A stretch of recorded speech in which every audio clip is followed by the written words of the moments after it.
Recording recording का message अभी तक आया तो नहीं। हाँ, रिकॉर्डिंग देखो स्टार्ट हो गया।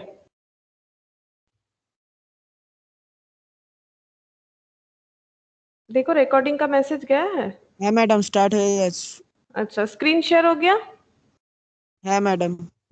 अच्छा, देखो हम लोग नॉन प्रॉफिट ऑर्गेनाइजेशन, जैसे कि अभी थोड़ी देर पहले ही मैंने कहा कि हम लोग एनपीओ कर रहे हैं। ठीक है, इस क्लास में एनपीओ कर रहे हैं और ये हमारा थर्ड क्लास है। अब देखते हैं आज कंप्लीट हो जाता है कि नहीं, क्योंकि क्वेश्चन काफी लेंदी है। वैसे मैंने जितने भी यहाँ पर जो एक्सरसाइज में है उसको छोड़ के बाकी सारा क्वेश्चन हम लोगों ने कर लिया, सिर्फ शायद यहाँ से एक क्वेश्चन बाकी है।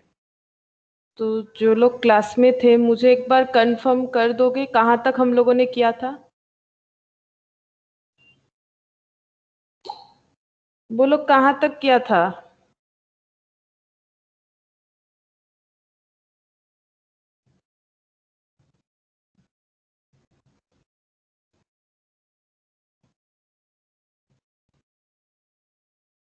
तुम लोग क्या करते हो, एक बार भी देखते भी नहीं हो, क्या पढ़ रहे हो? क्वेश्चन नंबर 11 तक।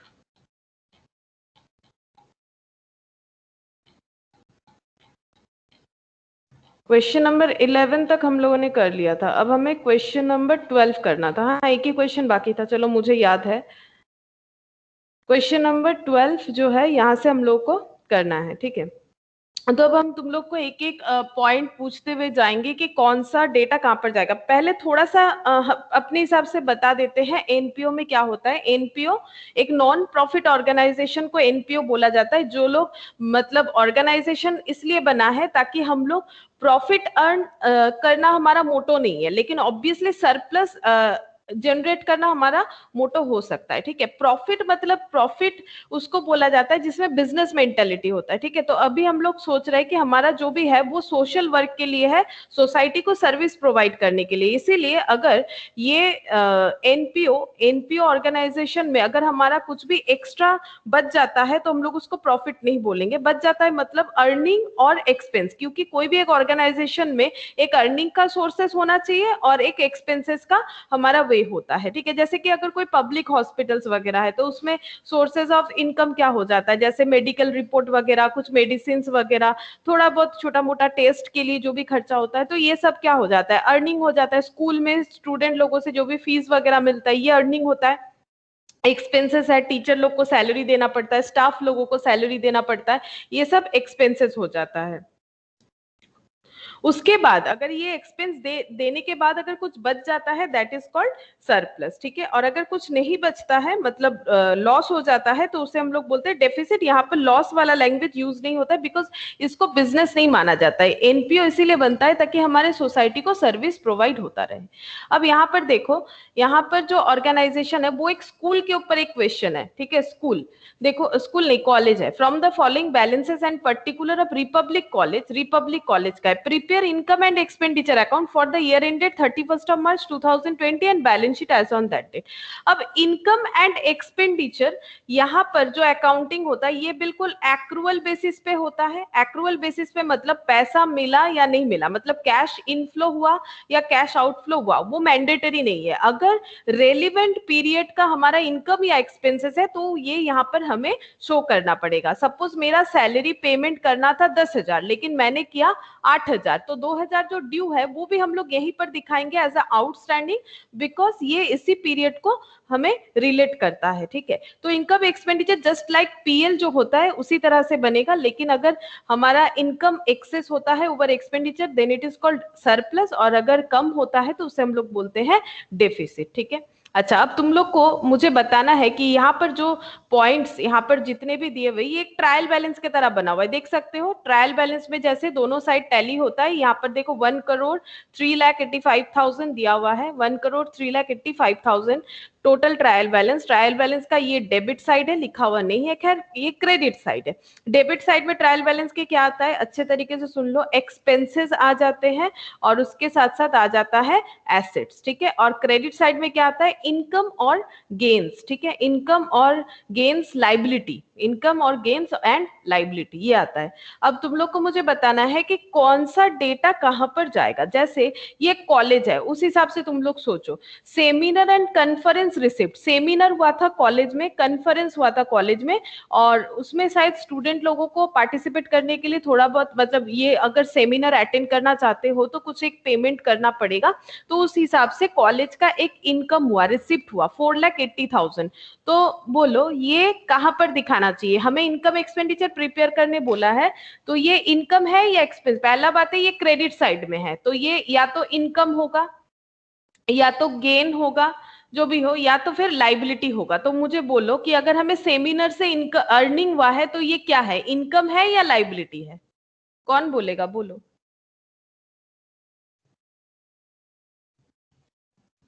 बोलो, इनकम है या लाइबिलिटी है?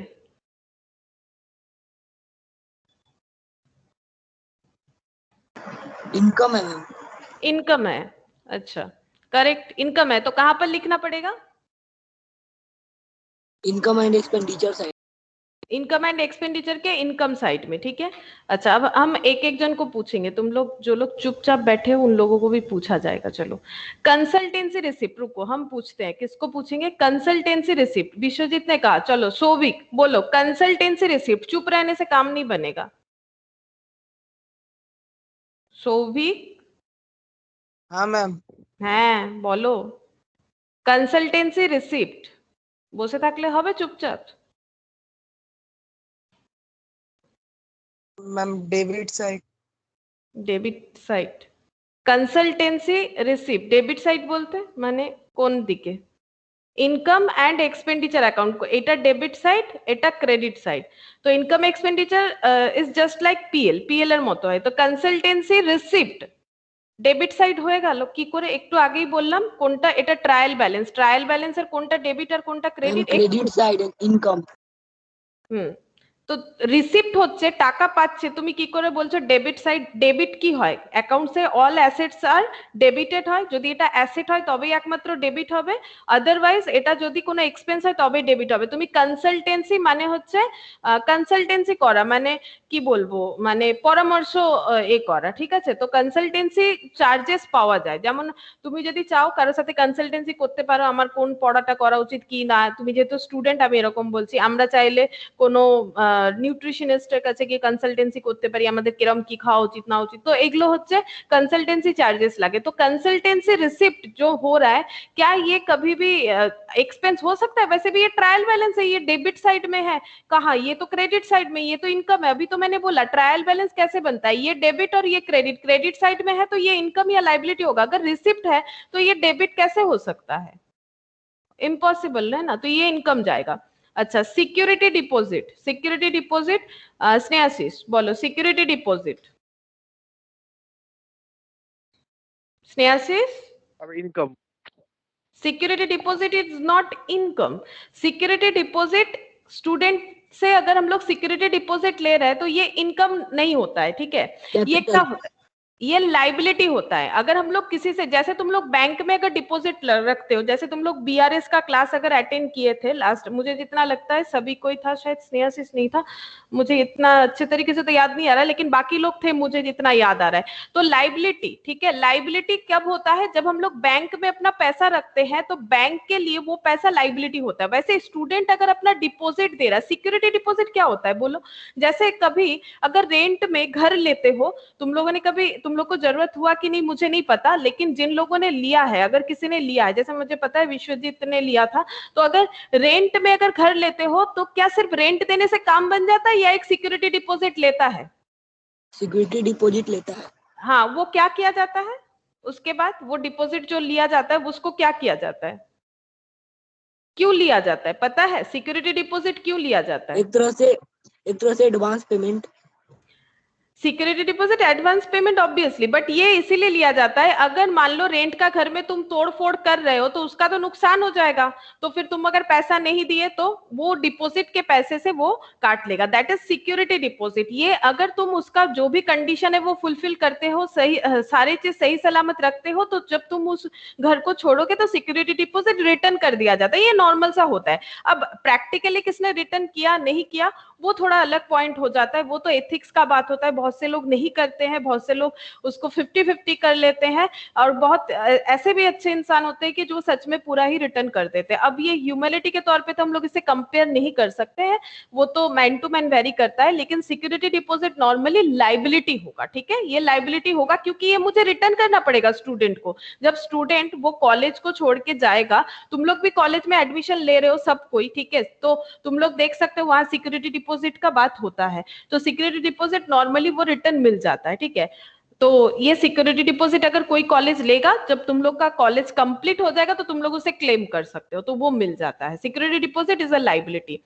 अच्छा, अब नताशा बताओ capital fund. Ma'am liability. Liability. Research fund.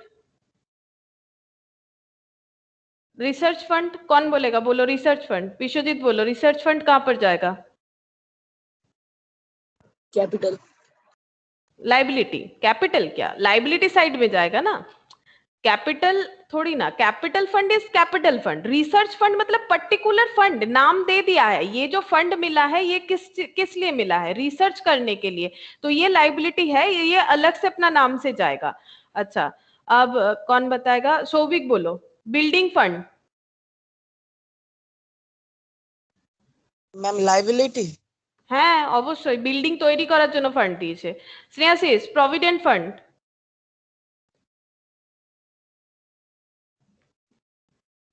Provident fund তো এক প্রকারের আমাদের ইনকাম না, প্রভিডেন্ট ফান্ড ইনকাম তার জন্য যে ফান্ডটাকে ইউজ করতে পারবে ফিউচারে। প্রভিডেন্ট ফান্ডটা তো এখন বানাচ্ছে লাইবিলিটি। লাইবিলিটি। হ্যাঁ, তুমি যদি কোথাও জব করো, তোমার প্রভিডেন্ট ফান্ড যেটা তৈরি হবে সেটা কোম্পানির জন্য লাইবিলিটি, তুমি যখন ওটা পাবে তখন তোমার জন্য ওটা আর্নিং হবে।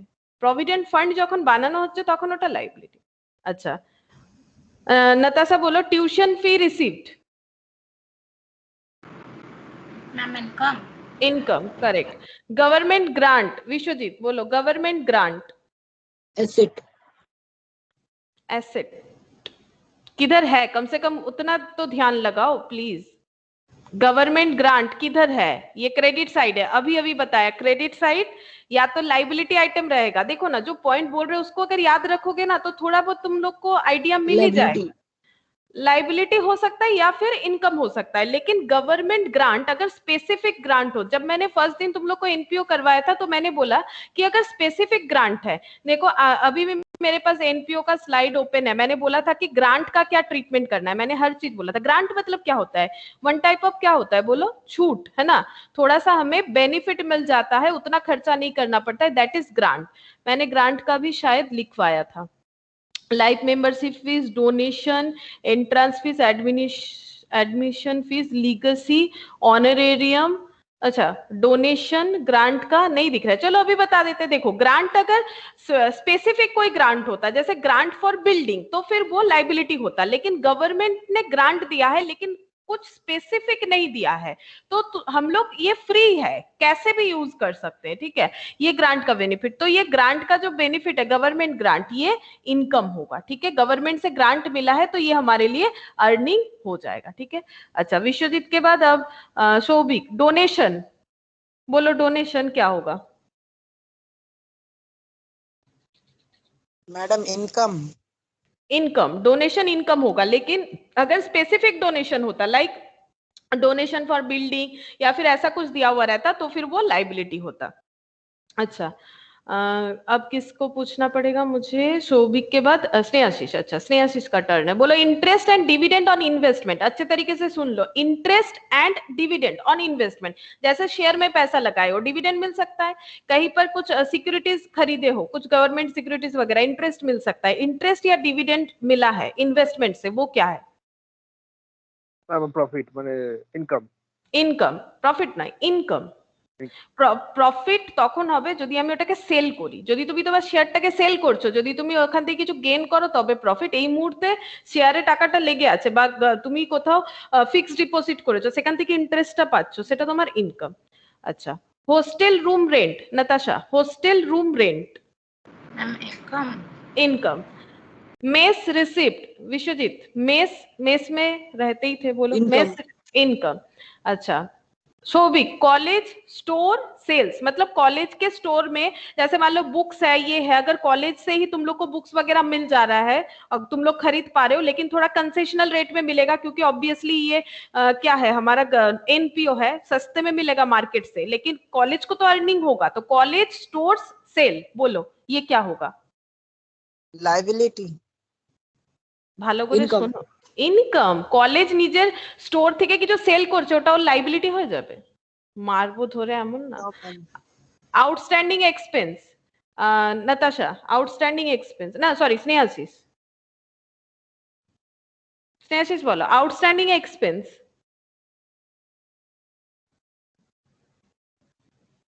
liability, liability, outstanding expense. Stock of stores and supplies opening, Natasha बोलो stock of stores and supplies. Ma'am asset. Asset, ये एसेट एक्चुअली ये क्या हो जाएगा, ये हमारा करंट एसेट हो गया। जैसे मान लो बुक्स अगर बेच रहे हैं, यहाँ तो बोला नहीं कि स्टोर में क्या है, सपोज अगर बुक्स वगैरह ही बेच रहे हैं तो उसका ओपनिंग बैलेंस। लेकिन एक चीज सोचो, क्या एनपीओ में ट्रेडिंग अकाउंट बनता है? बोलो। no ma'am, नॉर्मली हम लोग नहीं देखे हैं कि बनता है, लेकिन तुम लोग के इसी मतलब यही बुक में एक क्वेश्चन था जिसमें एनपीओ में ट्रेडिंग बना था। बता सकते हो कौन सा वाला क्वेश्चन, जिन लोगों ने क्लास अटेंड किया था? किस क्वेश्चन नंबर, हाँ बोलो। हम पूछ रहे हैं कि टॉपिक कैसा था, जैसे ये कॉलेज के बारे में बता रहा है, कॉलेज कैसे चलता है उसका पूरा डिटेल्स बता रहा है। एक टॉपिक था जिसके ऊपर हम लोगों ने ट्रेडिंग बनाया था, रेस्टोरेंट का था, याद अगर आता है तो रेस्टोरेंट के ऊपर एक क्वेश्चन था जहां पर ये ट्रेडिंग बना था। अब हम लोग देखो, ट्रेडिंग बनाना नेसेसरी नहीं है, हम लोग चाहे तो इसको वर्किंग में भी डाल सकते हैं, क्योंकि ये परचेस जो है store and supply, sorry stock जो है स्टोर एंड सप्लाईज का, ये तो हमारा कोई इनकम एक्सपेंडिचर नहीं है कि हम लोग वहां पर लिख सकते हैं, ये हमारा स्टॉक है। तो ये ओपनिंग है, अगर क्लोजिंग होता तो बैलेंस शीट में जाता, तो ओपनिंग है, मतलब हम लोगों ने इतना स्टोर जो है, इतना स्टोर हमारा प्रीवियस ईयर का रह गया था, अब ये परचेस किया नया, ठीक है, इसी से रिलेटेड है इसलिए हम बता रहे हैं। तो टोटल स्टोर कितना बन गया? 3 लाख का हमारे पास पिछले साल का था, 8 लाख का इस बार, तो टोटल कितना बन गया बोलो?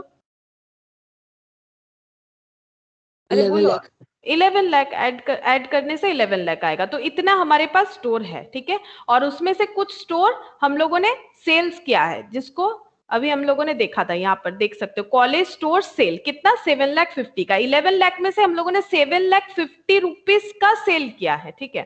अच्छा, सैलरी, बोलो विश्वजीत का टर्न है। सैलरी टीचिंग स्टाफ के लिए सैलरी पे हो रहा है, तो ये कहाँ पर जाएगा?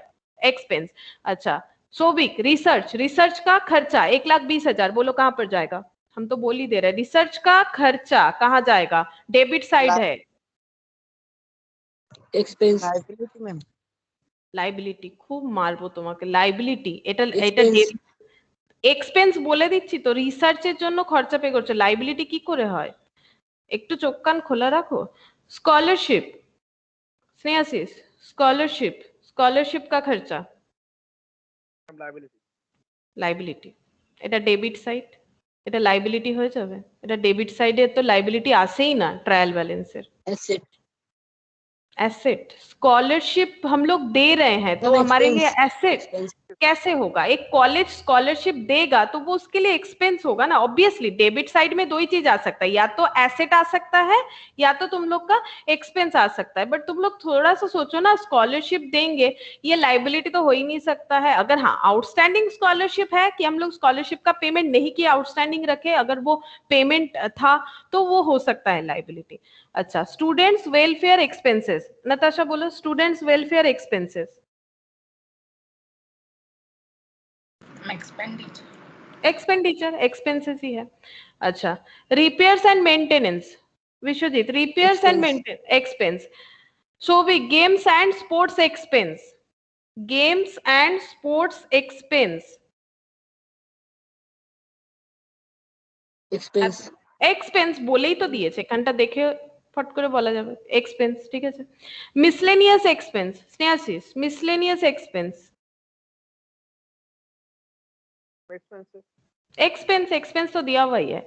अच्छा नताशा, रिसर्च फंड इन्वेस्टमेंट, ठीक तरीके से सुनो, research fund investment, asset, asset. ये इन्वेस्टमेंट है। रिसर्च के लिए जो फंड मिला था ना, फंड का क्या होता है, मान लो तुम लोगों को कोई रिलेटिव घर पे आया, तुम लोग को मान लो कुछ पैसा दिया, ठीक है, ऐसे ही प्यार से कभी कभी देते हैं ना, तो तुम लोग क्या कर रहे हो, वो पैसा को इधर उधर नहीं लगा के तुम लोग बोल रहे हो इसको हम लोग बैंक में रख देंगे, ठीक है, इससे बैंक में रखेंगे तो इसका क्या हो जाएगा, थोड़ा बहुत इसमें इंटरेस्ट वगैरह मिलेगा, एफडी कर देते हैं।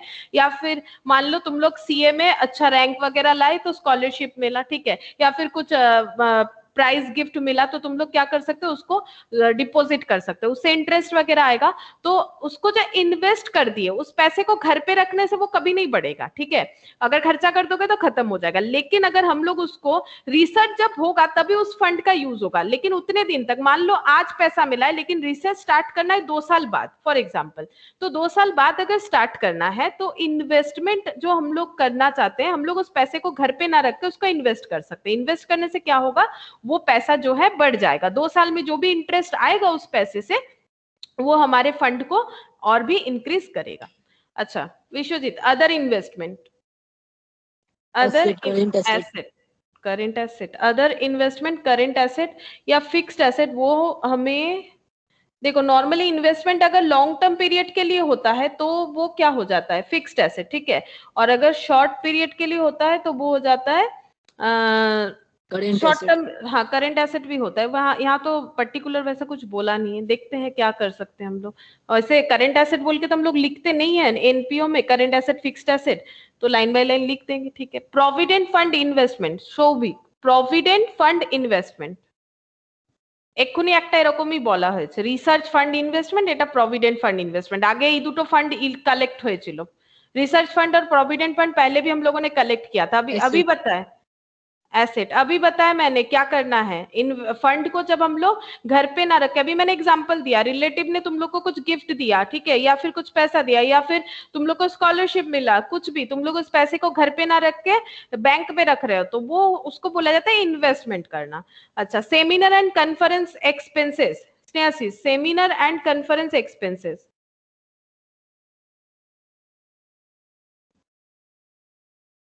some expenses, expenses, consultancy expenses, Natasha, consultancy expenses, An expenditure.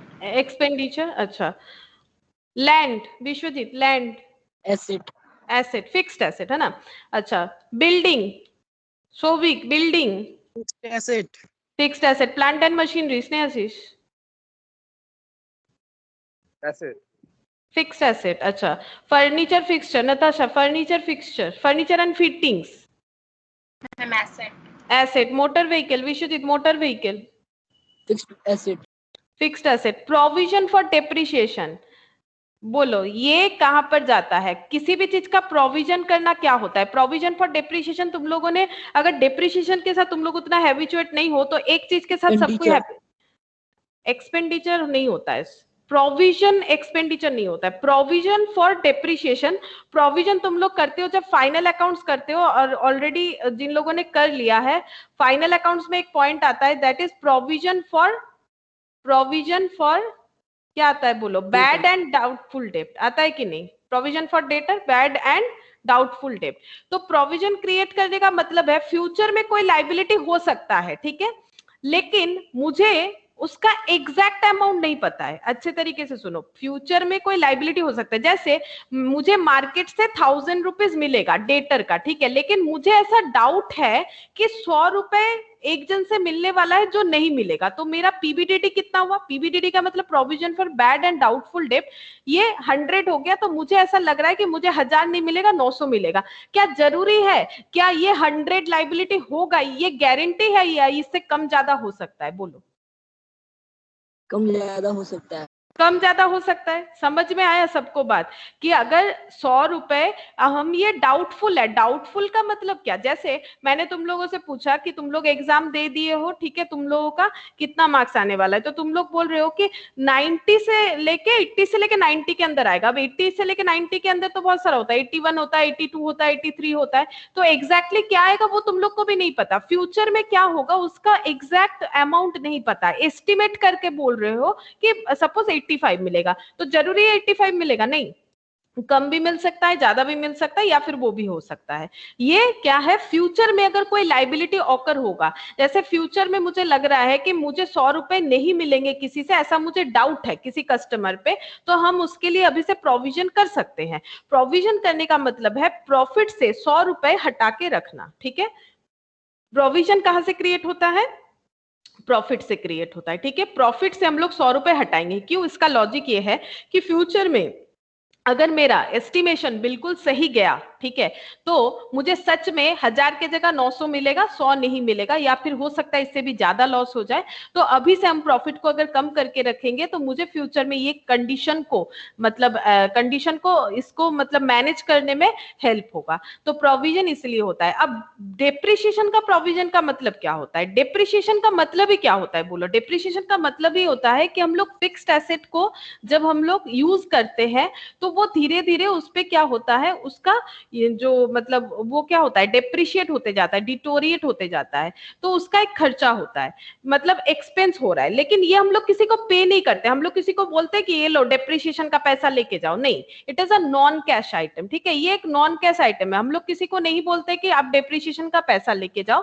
ये नॉन कैश आइटम होता है। लेकिन हम लोग इसको रिकॉर्ड करते इसीलिए ताकि हमारा पीएल बैलेंस रहे। देखो डेप्रिशिएशन अगर पीएल में चार्ज नहीं करोगे, पहला बात है तुम्हें टैक्स शील्ड नहीं मिलेगा। टैक्स शील्ड का मतलब तुम अगर एक्सपेंस कम दिखाओगे तुम्हारा प्रॉफिट ज्यादा दिखेगा, अगर एक्सपेंस कम दिखाओगे तुम लोग प्रॉफिट ज्यादा दिखेगा, तो जब उस प्रॉफिट पे टैक्स दोगे तो टैक्स का अमाउंट बढ़ जाएगा। तो डेप्रिसिएशन चार्ज करो ना, क्यों फालतू में टैक्स ज्यादा दोगे, पहला ये बात है। दूसरा ये होता है कि एसेट को यूज कर रहे हो तो उसका एक पोर्शन जो हमारा खर्चा होते जा रहा है उसको तो हमें दिखाना चाहिए, ताकि हमारा जो स्टेटमेंट है वो true and fair view show करे। जो हमारा फाइनेंशियल स्टेटमेंट है ये हम लोग डेप्रिसिएशन में एक बार कर चुके हैं, ठीक है। तो प्रोविजन फॉर डेप्रिसिएशन का मतलब होता है कि हम लोग अभी तक जो बिल्डिंग यूज करें उस पे टोटल, प्रोविजन का मतलब होता है टोटल एक्यूमुलेटेड डेप्रिसिएशन। तो जिन लोगों ने डेप्रिसिएशन किया था उन लोगों से तो मेरा एक्सपेक्टेड था कि वो लोग बोले कि बिल्डिंग में टोटल अभी तक जितना डेप्रिसिएशन लगा है that is accumulated depreciation is called provision for depreciation, जो एक्यूमुलेटेड डेप्रिसिएशन होता है। तो अभी तक 4,80,000 का डेप्रिसिएशन लग चुका है जब से पुट टू यूज हुआ है, मतलब जब से हम लोग बिल्डिंग को यूज करना स्टार्ट किए हैं तब से लेके अभी तक बिल्डिंग पे 4,80,000 का डेप्रिसिएशन लगा है, ठीक है। प्लांट एंड इक्विपमेंट में 5,10,000 का, फर्नीचर फिटिंग्स में 3,36,000 का।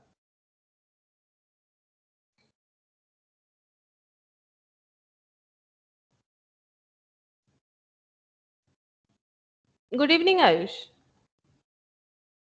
Good evening ma'am. तो ये डेप्रिसिएशन इस तरह से। अच्छा अब बोलो कैश एट बैंक, ये कहां पर जाएगा, किसका टर्न था, हम तो भूल गए इतना कुछ बोलते बोलते। कैश एट बैंक कहां पर जाएगा, एसेट। लाइब्रेरी बुक्स बोलो कहां पर जाएगा, asset. Library books is also asset. कोई भी एक कॉलेज है, कॉलेज के लिए उसका बुक्स उसका एसेट नहीं है। अच्छा अब देखो यहाँ पर दिया हुआ है जो मेटेरियल्स था, मेटेरियल्स जो कॉलेज सेल करता था उसके स्टोर में था, फ्रॉम कॉलेज स्टोर, वो देखो यूज हुआ है, कंज्यूम्ड मतलब उसका यूज हुआ है टीचिंग, रिसर्च, स्टूडेंट वेलफेयर, ये सब के लिए, ठीक है, ये सब के लिए यूज हुआ है इतना। गेम्स और स्पोर्ट्स, ठीक है, यहाँ पर गेम्स और स्पोर्ट्स ये भी दिया हुआ है इसके साथ, पॉइंट 1 का ये मैंने देखा नहीं। ये सब रीजन से मेटेरियल्स या फिर सप्लाईज जो कॉलेज के स्टोर में था, टीचिंग पर्पस के लिए यूज हुआ है 50,000 का, रिसर्च पर्पस के लिए 1,50,000 का, वेलफेयर, स्टूडेंट्स वेलफेयर के लिए 70,000 का, गेम्स और स्पोर्ट्स के लिए 25,000 का। अब देखो tuition fees receivable from government for backward class scholars, जो बैकवर्ड क्लास से बिलोंग करते हैं उनके लिए ट्यूशन फीस जो है रिसीवेबल है, उनसे ट्यूशन फीस मिलेगा। तो कितना, 80,000। तो ये आउटस्टैंडिंग हो गया। रिसीवेबल मतलब क्या, हमें मिलना चाहिए था नहीं मिला। Store selling prices are fix to give a net profit of 10% on selling. College के स्टोर में जो भी स्टोर्स में जो भी आइटम्स है, नहीं पता क्या है, जो भी है, तो वो अगर हम लोग सेल करते हैं उसमें प्रॉफिट होता है 10%। Depreciation is provided on straight line basis. Depreciation जो भी प्रोवाइडेड किया गया है अभी तक स्ट्रेट लाइन बेसिस पे किया गया है। बिल्डिंग अब बोल रहा है कि देखो रेट क्या है, building 5%, plant and equipment 10%, furniture fixture 10%, motor vehicle 20%, इतना कुछ दिया हुआ है। अब हमें इसका क्या करने बोला है, इनकम एंड एक्सपेंडिचर अकाउंट और बैलेंस शीट प्रिपेयर करने बोला है, ठीक है। तो अब हम लोग इनकम एक्सपेंडिचर बनाएंगे और बैलेंस शीट बनाएंगे।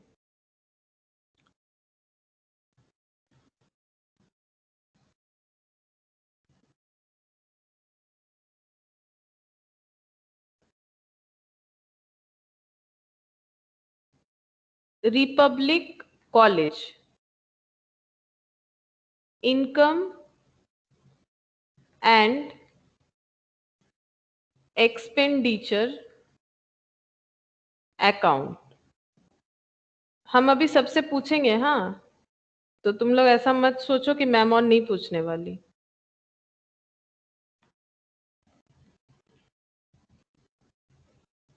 तुम लोग पार्टिसिपेट किया करो, हम तो पूछेंगे, लेकिन इससे क्या होता है कि टाइम लग जाता है, इसलिए ऑलवेज हम पूछ नहीं पाते। लेकिन जैसे हम पूछेंगे ये कहाँ होगा, अगर तुम लोग खुद से बताते हो तो तुम लोग का भी तैयारी हो जाता है ना, इसके लिए अलग से और घर पे मेहनत करने का क्या जरूरत है। हम तो एक एक चीज सारा करवाते हैं, चाहे वो क्लास वर्क हो चाहे वो होमवर्क हो। कम से कम यहाँ अगर बोलोगे तो भी ठीक है ना, याद हो जाएगा। गलत सही होगा तो अगर ज्यादा सिली सिली बोलोगे तो डांट तो पड़ेगा।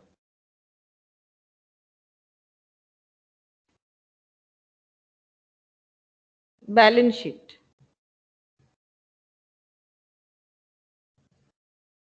as on 31st of March 2020।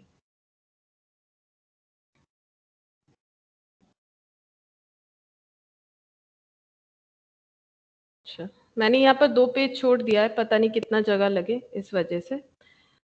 अच्छा, अब हम लोग करेंगे कैसे, देखो पहले जैसे दिया हुआ है उस हिसाब से करेंगे। और ये जो नीचे एडिशनल इन्फॉर्मेशन था, जैसे फाइनल अकाउंट्स होता है एडजस्टमेंट यानी एडिशनल इन्फॉर्मेशन, तो एक चीज याद रखो, एडिशनल इन्फॉर्मेशन हमेशा 2 जगह पुट होता है, ठीक है, 2 जगह पुट होता है। तो एडिशनल इन्फॉर्मेशन किसके ऊपर है, थोड़ा सा हम याद कर लेते हैं। तुम लोग को मैंने जैसे कहा है कि तुम लोग को क्या करना है, जब क्वेश्चन मिलेगा एग्जाम में तो तुम लोग को according to additional information pencil से लिख लेना है पॉइंट नंबर। जैसे मेटेरियल स्टोर्स के 1 पॉइंट पे एडिशनल इन्फॉर्मेशन है, तो ये देखो मेटेरियल स्टोर कहाँ था, अभी थोड़ी देर पहले हम लोगों ने देखा,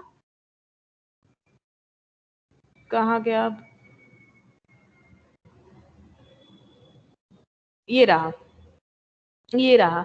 यहाँ पर तुम लोग 1, ये भी 1 नंबर पे रिलेटेड है, तो ये 1 ऐसे लिख सकते हो जब तुम लोग को क्वेश्चन मिलेगा, ठीक है। अभी मेरे लिए यहाँ पर ये पॉसिबल नहीं है, तो हम थोड़ा सा याद रखने का कोशिश करेंगे कि कहाँ कहाँ हमारा एडजस्टमेंट था। तो एक कॉलेज स्टोर्स पे था, एक ट्यूशन फीस पे था, और एक बताया था कि जो कॉलेज स्टोर बिक रहा है वो 10% सेलिंग प्राइस प्रॉफिट हो रहा है, डेप्रिशिएशन बोला गया है कि इतना इतना होगा, बस यही एडिशनल इन्फॉर्मेशन है, बाकी तो सब नॉर्मल दिया हुआ है। तो सेमिनार एंड कॉन्फ्रेंस रिसिप्ट तो तुम लोगों ने बताया कि ये अर्निंग है, ठीक है। और देखो हम ये भी लॉजिक बता दे रहे हैं, अगर किसी के दिमाग में नहीं जाता है तो इससे ऐसे भी सोच सकते हो कि ये क्रेडिट साइड है, क्रेडिट साइड ट्रायल बैलेंस का ऑलवेज इनकम या लाइबिलिटी होता है। तो सेमिनार या कॉन्फ्रेंस करना ये तो कोई मतलब लाइबिलिटी नहीं है, ये अर्निंग करने का एक जरिया है। तो हम लोग यहाँ पर लिखेंगे by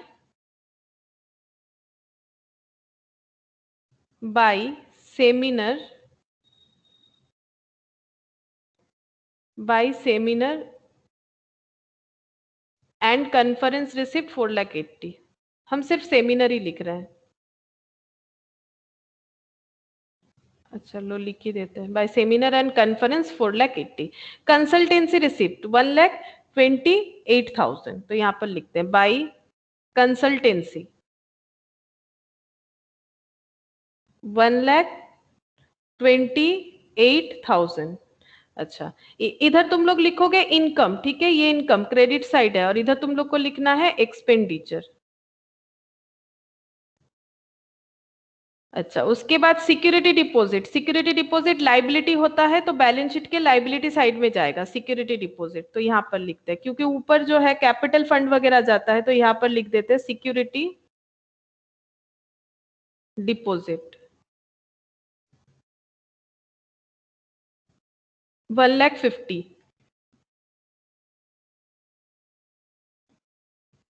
capital fund, capital fund, ये देखो कैपिटल फंड कितना बोला है, 16,06,000। कैपिटल फंड हो गया 16,06,000। हाँ, 16 लाख 6,000। रिसर्च फंड 8 लाख, ये अपना अलग ही लिखेंगे, ठीक है। रिसर्च फंड यहाँ पर लिख देते हैं। रिसर्च फंड और कैपिटल फंड एक चीज नहीं है, तुम लोग इसको कैपिटल में नहीं ऐड कर सकते हो। कैपिटल फंड मतलब बिजनेस को रन करवाने का जो फंड है, लेकिन ये रिसर्च फंड जो है, ये फंड हम लोग सिर्फ रिसर्च के खर्चे के लिए ही कर सकते हैं। अगर हमें किसी चीज पे रिसर्च करना है तो हम लोग इस फंड को यूज कर सकते हैं, दैट इज रिसर्च फंड। तो ये 8 लाख, ये एक स्पेसिफिक फंड है, इसीलिए ये लाइबिलिटी होता है।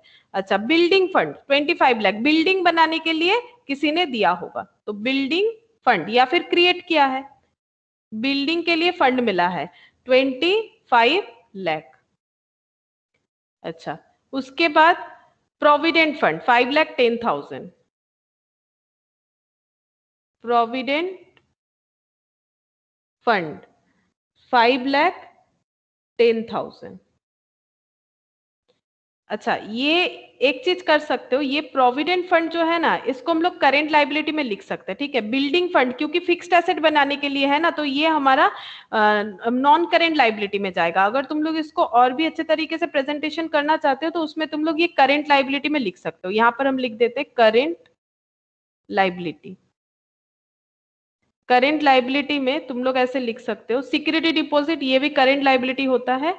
अच्छा, प्रोविडेंट फंड, प्रोविडेंट फंड 5,10,000। और अगर नहीं बाइफरकेट करते हो तो वैसे कुछ प्रॉब्लम नहीं है। अच्छा, tuition fee receipt, tuition fees मिला है, इनकम है 8 लाख। ट्यूशन फीस का शायद एक यहाँ पर कुछ था, याद आया। Tuition fees receivable for government from government for backward class scholars, मतलब गवर्नमेंट ने ट्यूशन फीस देने का बात किया है, स्कूल को बोला है कि आप लोग बैकवर्ड क्लास को पढ़ाओ, ठीक है। ट्यूशन फीस जो है वो गवर्नमेंट के पास से आएगा और उसका 80,000 बाकी है, गवर्नमेंट से नहीं मिला है। तो ये देखो, ट्यूशन फीस रिसीव्ड, कहाँ चला गया भाई, इतना बड़ा क्वेश्चन है। ट्यूशन फीस रिसीव्ड 5,10,000, तो हम लोग कैसे लिखेंगे, बाई ट्यूशन फीस, ये एक अर्निंग है, बाई ट्यूशन फीस ये एक अर्निंग है। अच्छा, अब हम लोग को क्या करना पड़ेगा, जो रिसीवेबल है उसको क्या करना पड़ेगा, बोलो। 8 लाख, बोलो इसको क्या करना पड़ेगा, जो आउटस्टैंडिंग है, ऐड ऐड, ठीक है। ऐड करेंगे, कितना ऐड करना पड़ेगा, देख लो कितना बोला है, 80,000, ठीक है। ऐड करेंगे 8 लाख आउटस्टैंडिंग, 80 हो जाएगा। हाँ, आउटस्टैंडिंग ट्यूशन फीस 80,000। अच्छा, अब मुझे शोभिक बोलो ये 80,000 फिर कहां पर पुट होगा, क्योंकि अभी मैंने कहा कि जब भी कोई एडिशनल इंफॉर्मेशन होता है तो वो दो जगह पे जाता है, ठीक है। तो ये हम लोगों को मिलना चाहिए था, इनकम गवर्नमेंट से नहीं मिला, लेकिन ये इसी साल का है, इसलिए मैंने यहाँ पर ऐड करके दिखा दिया 8,80,000। लेकिन जितना भी एडिशनल इंफॉर्मेशन में डेटा रहता है वो दो जगह पे बैठता है। तो बोलो ये आउटस्टैंडिंग ट्यूशन फीस कहां पर जाएगा, और एक बार सौभिक से पूछा है मैंने, बोला आउटस्टैंडिंग ट्यूशन फीस कहां पर जाएगा, बोलो। फाइनल अकाउंट्स कर लियो, बोलो।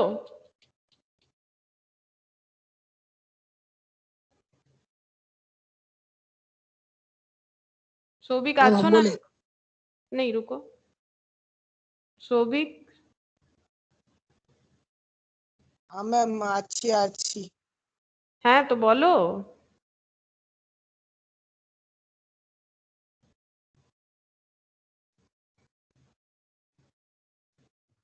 मैम लाइबिलिटी है लाइबिलिटी, लाइबिलिटी किरकम लाइबिलिटी, करेंट ना non current, current liability outstanding tuition fee, outstanding tuition fee कितना हो जाएगा, 80,000। अच्छा, नेक्स्ट ट्यूशन फीस हो गया। अच्छा चलो, अब यहाँ पर गवर्नमेंट ग्रांट 5 लाख,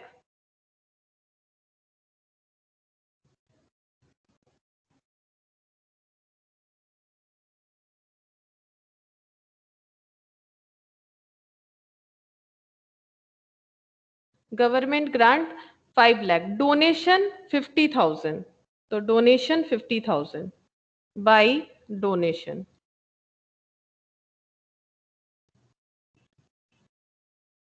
अच्छा, उसके बाद interest and dividend on investment 1,85,000 by interest and dividend on investment 1,85,000. Hostel room rent 1,75,000 by hostel room rent 1,75,000. अच्छा, मिसलेनियस रिसिप्ट 2 लाख नेट करके दिया हुआ है, मतलब अगर उसको एक्सपेंसेस है वो माइनस कर रखा है. Miscellaneous receipt 2 lakh. ये सब में कोई एडजस्टमेंट नहीं था, इसलिए हम बार बार और नहीं देख रहे. ठीक है, कॉलेज स्टोर सेल्स. ठीक है, कॉलेज स्टोर्स सेल हुआ है तो इसका हम लोग ओवरऑल एडजस्टमेंट करेंगे, क्योंकि कॉलेज स्टोर रिलेटेड बहुत सारा डेटा दिया हुआ है, जैसे कि कॉलेज स्टोर सेल हुआ, कॉलेज स्टोर में कितना था, फिर हम लोगों ने और कितना परचेस किया. ये देखो यहाँ पर 3 पॉइंट मिलेगा कॉलेज स्टोर से, ये वाला एक पॉइंट, ये वाला एक पॉइंट, ये वाला एक पॉइंट, और नीचे एडिशनल इंफॉर्मेशन मिलेगा. तो स्टोर्स वगैरह ये ट्रेडिंग में जाता है, तो हम लोग ट्रेडिंग नहीं बना रहे फिलहाल, वर्किंग नोट में ये पूरा चीज दिखाएंगे. तो देखो, कॉलेज स्टोर से जो सेल हुआ उसमें हमारा या तो प्रॉफिट हो सकता है या तो लॉस हो सकता है. मतलब कॉलेज से मान लो बुक्स वगैरह मिल रहा है, पेन, कोई भी स्टेशनरी वगैरह मिल रहा है, थोड़े कंसेशनल रेट में मिल रहा है, तो कॉलेज उसे सेल करता है अपने हिसाब से, तो उसमें हमारा प्रॉफिट या लॉस हो सकता है. ये जो एनपीओ है, कॉलेज का जो ऑर्गेनाइजेशन है, उस लोग का प्रॉफिट या लॉस हो सकता है. तो ओपनिंग स्टॉक ऑफ स्टोर्स, देखो कितना ओपनिंग स्टॉक था स्टोर का, stock of stores and supplies opening 3 lakh. जैसे तुम लोग ट्रेडिंग में लिखते हो ओपनिंग स्टॉक, फिर उसके बाद क्या लिखते हो, बोलो. ट्रेडिंग में ओपनिंग स्टॉक के बाद क्या लिखते हो, कौन बोलेगा, बोलो. ओपनिंग स्टॉक के बाद क्या लिखते हो, परचेज. तो यहाँ पर परचेज को क्या करेंगे, ऐड. मतलब पहले से हम लोगों के पास 3 लाख का स्टॉक था. ठीक है, उसके बाद हम लोगों ने और भी परचेस कर लिया, स्टोर्स और भी परचेस किया. कितना, यहाँ पर ये देखो 8 लाख. सपोज बुक ही सेल करता है, यहाँ पर आइटम नहीं बताया, लेकिन हम लोग अपने मन से अगर मान लेते हैं कि बुक सेल करता है कॉलेज, तो थोड़ा सा हमें समझने में आसानी होगा. तो हमारे पास पहले 3 लाख का बुक था और भी 8 लाख का बुक आ गया, तो बोलो हमारे पास सेल करने के लिए टोटल कितना, 11 लाख. 11 लाख है ना. हम लोग के पास टोटल सेल करने के लिए 11 लाख रुपीस का बुक्स है.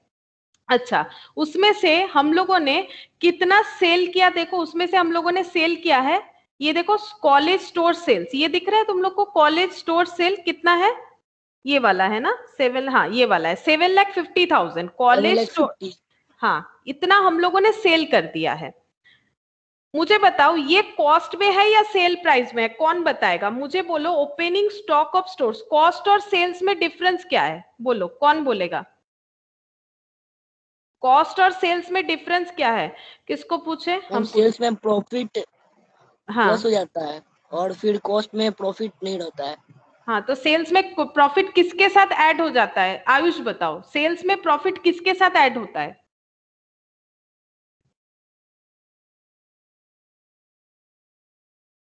आयुष हो, हेलो. Yes ma'am. बोलो. सेल्स में प्रॉफिट किसके साथ ऐड होता है, ये तो मैंने एकदम बचपन वाला सवाल पूछा है. सेल्स कैसे कैलकुलेट करोगे, अगर मान लो तुमको ही कुछ सेल करना है, कुछ भी चीज, मान लो तुम एक कॉपी किताब का दुकान खोले हो, तो तुम्हें सेल करना है कॉपी किताब, तो बोलो कैसे सेल करोगे, पहले किसी से खरीद के लेके आओगे बुक्स, फिर क्या करोगे उसमें, हाँ मैम, फिर उसका सेल कर देंगे. हाँ, तो सेल में क्या क्या रहेगा, उसका सेल प्राइस कैसे ढूंढोगे, मेरे से बुक खरीद के लेके गए 100 रुपया में, 100 रुपया में बेच दोगे, प्लस ये परचेज प्राइस. हाँ, तो परचेस प्राइस को क्या बोला जाता है, परचेस प्राइस क्या होगा, कॉस्ट. परचेस प्राइस क्या होता है, हम लोगों के लिए कॉस्ट होता है, और इस पे प्रॉफिट लगा के, मान लो 25 रुपया प्रॉफिट लगा के 125 में बेच दिए, तो दैट इज सेल्स. ठीक है, तो ये जो 100 रुपए का बुक खरीद के लेके आ रहे हो, ये तुम्हारा परचेस प्राइस हो गया. परचेस प्राइस को क्या बोला जाता है, कॉस्ट प्राइस. और प्रीवियस जो परचेस किया था वो बुक भी है, तो वो भी कॉस्ट प्राइस में ही होगा, ओपनिंग स्टॉक. तो ये टोटल इतना कॉस्ट प्राइस हो गया.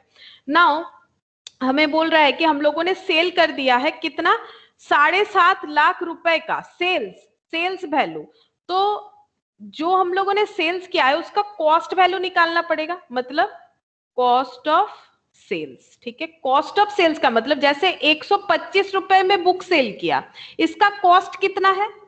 जो बुक 125 रुपए में सेल किया उसका कॉस्ट कितना है? आयुष बताओ, क्योंकि तुम्ही को मैंने ये क्वेश्चन पूछा था, तुमने आंसर दिया कि 125 में बुक सेल कर दिया, 100 रुपए में मेरे से खरीदे, 25 रुपया प्रॉफिट लगा के बेच दिया, तो ये सेल प्राइस, ये कॉस्ट, ये प्रॉफिट। तो मुझे बोलो कॉस्ट ऑफ सेल्स कितना है? कॉस्ट ऑफ सेल्स मतलब जो सेल कर रहे हो उसका कॉस्ट, जो सेल कर रहे हो उसका कॉस्ट कितना है? बोलो। 125।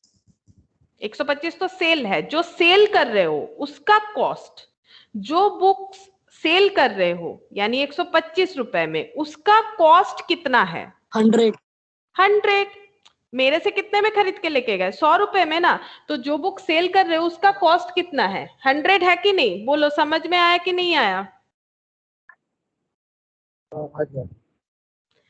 100 रुपीज। तो मुझे यहाँ पर क्या ढूंढना है? Cost of sales. Cost of sales का मतलब जो हम लोगों ने बेच दिया, ठीक है, उसका कॉस्ट कितना था, मतलब वो हम लोगों ने जिससे परचेस किया था कितने में परचेस किया था? तो सेल किया है 7.5 लाख रुपए में, ठीक है, सेल किया है 7.5 लाख रुपए में, लेकिन ये 7.5 लाख रुपए में तो प्रॉफिट भी इंक्लूडेड है, मुझे यहाँ से प्रॉफिट एलिमिनेट करना पड़ेगा। इंफॉर्मेशन गिवन है कि हम लोग अगर कॉलेज स्टोर से कुछ भी सेल करते हैं तो नेट प्रॉफिट होता है 10% ऑन सेलिंग प्राइस, प्रॉफिट होता है 10% ऑन सेलिंग प्राइस। तो बोलो 7.5 लाख रुपए में जो सेल किया उसमें प्रॉफिट कितना होगा? स्नेहाशीष बताओ, 7.5 लाख रुपए में जो सेल किया, अगर सेल पे प्रॉफिट है 10%, तो ये कितना होगा? प्रॉफिट कितना होगा?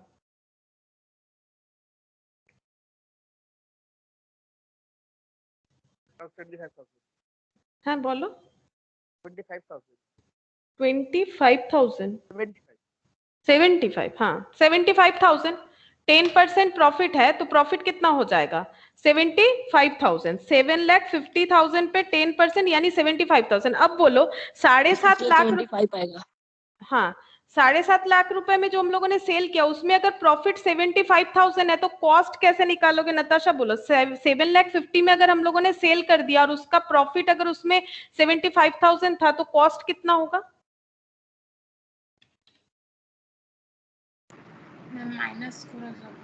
হ্যাঁ মাইনাস করে হবে 6,75,000, 6,75,000। देखो ये वाला पॉइंट समझ में आया कि नहीं? समझ में आया? बोलो समझ में आया कि नहीं समझ में आया? कॉस्ट ऑफ सेल्स कैसे निकाल रहे हैं? 7,50,000 माइनस ये वाला, ठीक है, 7,50,000 और माइनस ये वाला कॉस्ट ऑफ सेल्स हो गया। अच्छा, तो इतना हम लोगों ने बेच दिया, मेरे पास इतने रुपए का स्टॉक था, उसमें से इतना स्टॉक जो है वो बिक गया, ये भी हम लोगों ने कॉस्ट में ट्रांसफर कर लिया, इसका सेलिंग प्राइस ये वाला है। अच्छा, और ये देखो कुछ हम लोगों ने खुद यूज भी किया है कॉलेज स्टोर से। टीचिंग स्टाफ लोगों ने 50,000 का, रिसर्च में 1.5 लाख, स्टूडेंट वेलफेयर में 25,000, गेम्स और स्पोर्ट्स में 25,000। ठीक है, तो हम लोगों ने इतना यूज किया है, तो इसको हम लोग लेस कर देते हैं यहाँ पर कंज्यूम्ड बोल के।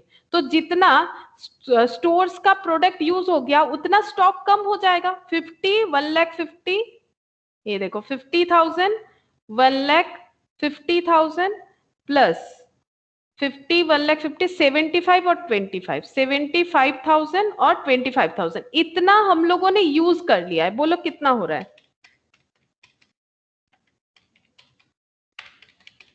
3 कितना हो रहा है? 3 लाख।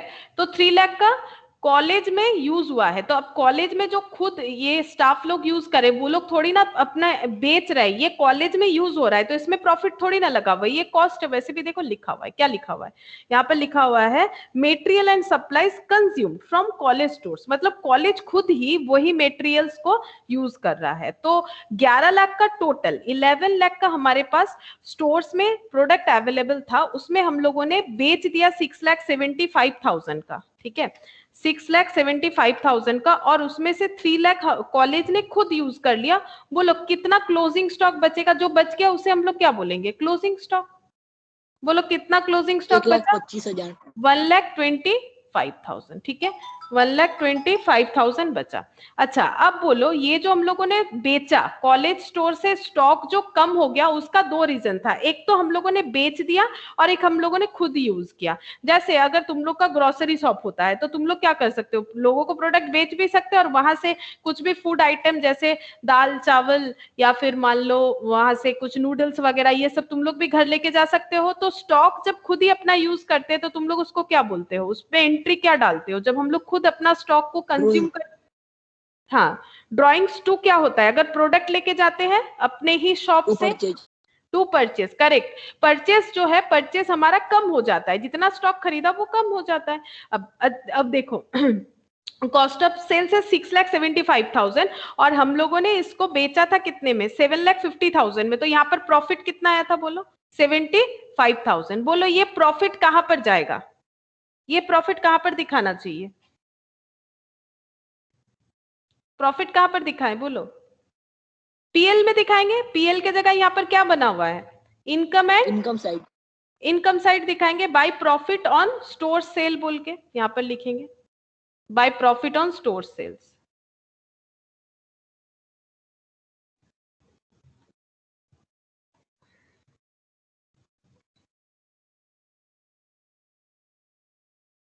$75,000, ठीक है।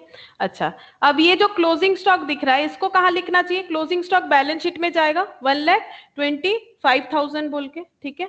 क्लोजिंग स्टॉक हमारा बैलेंस शीट में जाएगा 1,25,000, मेटेरियल्स एंड सप्लाईज का क्लोजिंग स्टॉक।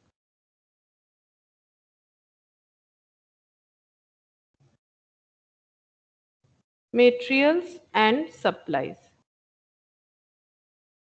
1,25,000, ठीक है, ये चला गया। अब ये बाकी अगर तुम लोग सोच रहे हो कि ये कहाँ गया, ये तो हम लोगों ने एडजस्ट किया ना पूरा। ये देखो ओपनिंग स्टॉक ले लिया, उसमें परचेज ऐड कर दिया, वहां से कंज्यूम्ड को एडजस्ट करने के बाद हमारा कितना बचा, 1,25,000, ठीक है। अच्छा अब नेक्स्ट यहाँ पर देखते हैं, यहाँ पर हम लोगों ने ये कर लिया। अच्छा यहाँ आउटस्टैंडिंग एक्सपेंस था, ट्रायल बैलेंस में आउटस्टैंडिंग एक्सपेंस है, बोलो कहाँ जाएगा, कौन बताएगा, किससे पूछे, आउटस्टैंडिंग एक्सपेंस ट्रायल बैलेंस में, नताशा Liability बताओगे। side। हाँ लाइबिलिटी साइड जाएगा। देखो ये ट्रायल बैलेंस में है, नॉर्मली आउटस्टैंडिंग तुम लोग को लगता है दो जगह जाता है, लेकिन वो एडिशनल इंफॉर्मेशन में होगा तभी दो जगह जाएगा। आउटस्टैंडिंग एक्सपेंस दिया हुआ है लेकिन ट्रायल बैलेंस में दिया हुआ है, तो हम लोग डायरेक्ट इसको कहाँ दे देंगे, बैलेंस शीट में दे देंगे, आउटस्टैंडिंग एक्सपेंस, आउटस्टैंडिंग एक्सपेंस कितना है, 2,25,000, 2,25,000। अच्छा ये तो कर लिया हम लोगों ने, 3 लाख 8 लाख। अच्छा सैलरी टीचिंग स्टाफ को 8,50,000 टू सैलरी,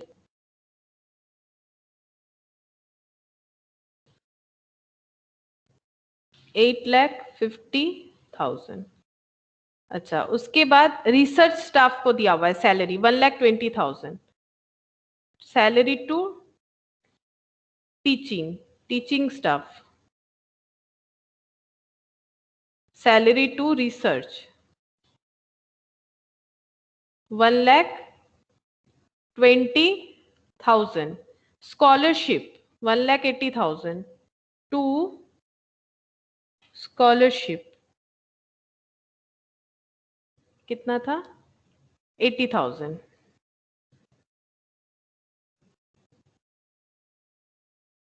अच्छा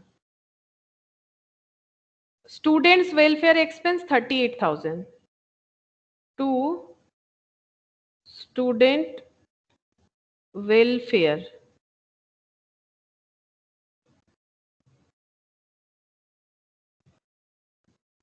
$38,000। अच्छा repairs maintenance 1,12,000, 1,12,000 to repairs and maintenance। अच्छा games and sports expense 50,000 to games and sports expense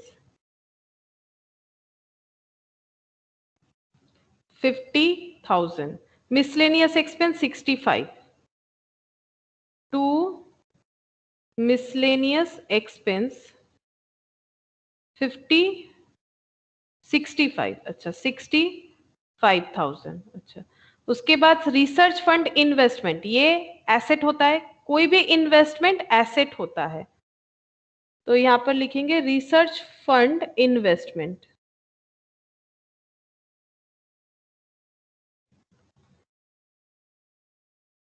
research fund investment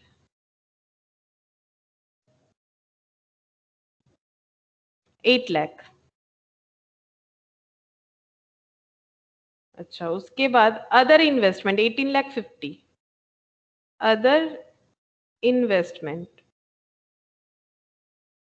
18,50,000 provident fund investment 5,10,000 provident fund investment 5,10,000 अच्छा। सेमिनार एंड कॉन्फ्रेंस एक्सपेंस 4,50,000 ये expense है तो expenditure में जाएगा। To seminar and conference 4,50,000 seminar and conference 4,50,000 consultancy 28,000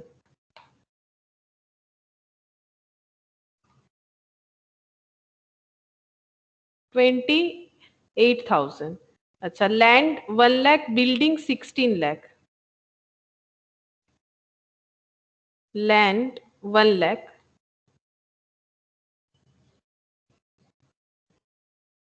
building 16 lakh तो building में depreciation लगेगा, land में तो नहीं होता है, तो बिल्डिंग को इनर कॉलम में लिखेंगे बिल्डिंग 16 लाख लेस डेप्रिसिएशन करने के बाद यहां पर वैल्यू लिखना पड़ेगा।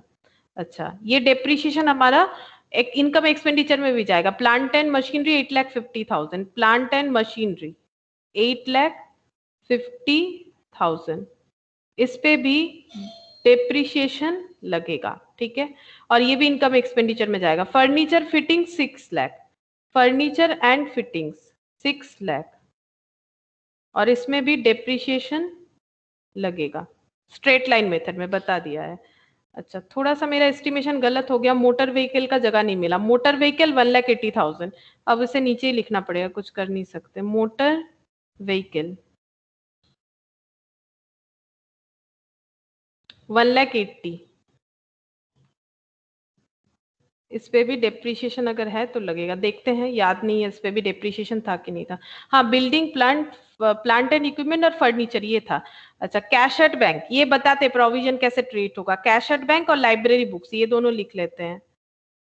कैश एट बैंक अच्छा यहाँ लाइब्रेरी बुक्स भी जाएगा, ये सब फिक्स्ड एसेट में जाता। हाँ लाइब्रेरी बुक्स ये मोटर व्हीकल और लाइब्रेरी बुक्स जो है वो इसके बाद आना चाहिए था, ये फर्नीचर फिटिंग्स के बाद ठीक है। अभी हम और इसको मिटा नहीं रहे। लाइब्रेरी बुक्स 3,60,000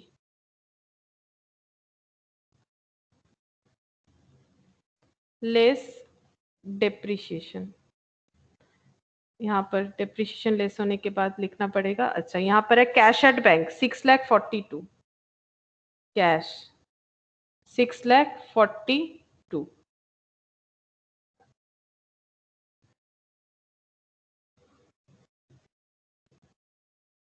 अच्छा ये देखो डेप्रिसिएशन ऑलरेडी कितना कितना प्रोवाइड करने बोला है। बिल्डिंग में 5%, प्लांट एंड इक्विपमेंट में 10%, फर्नीचर फिक्सचर में 10%, मोटर व्हीकल में 20%। अब जैसे मैंने तुम लोग को कहा कि प्रोविजन फॉर डेप्रिसिएशन का मतलब है अभी तक जितना टोटल डेप्रिसिएशन यूज हो चुका है उसको बोला जाता है provision for depreciation. Depreciation 4 item में लगेगा, building, plant, furniture, motor vehicle.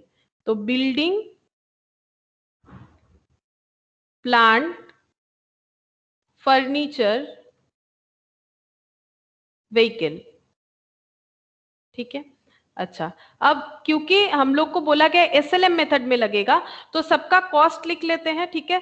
Building कितना था, बिल्डिंग यहाँ पर दिख जाएगा 16 lakh 16 lakh 8,50,000 plant and machinery 16 lakh और 8,50,000 16 लाख ये कॉस्ट है।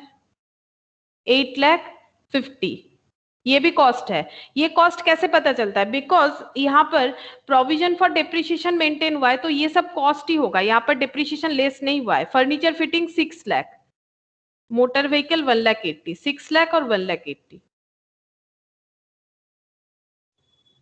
1,80,000। और लाइब्रेरी बुक्स का कोई प्रोविजन नहीं था।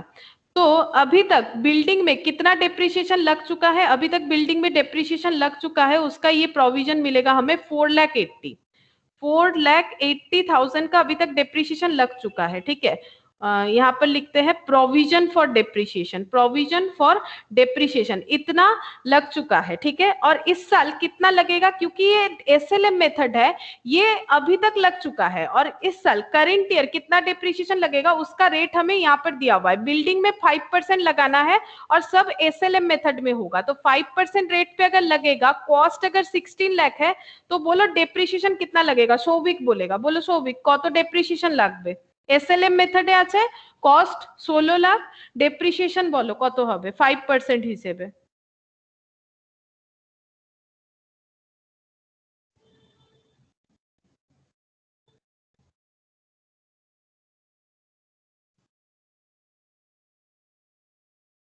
বলো।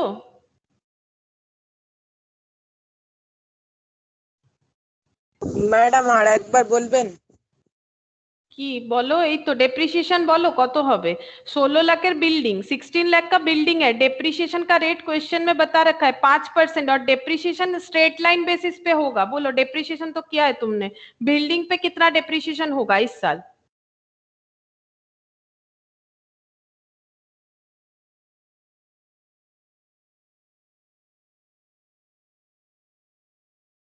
ম্যাডাম 24,000। 24,000 কিভাবে এলো?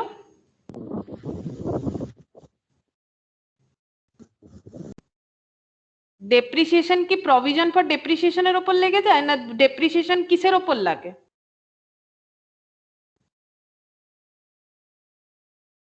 डेप्रिसिएशन কিসের উপর লাগে?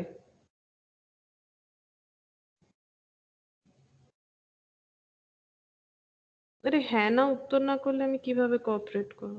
স্নেহাশিস কত হবে डेप्रिसिएशन? डेप्रिसिएशन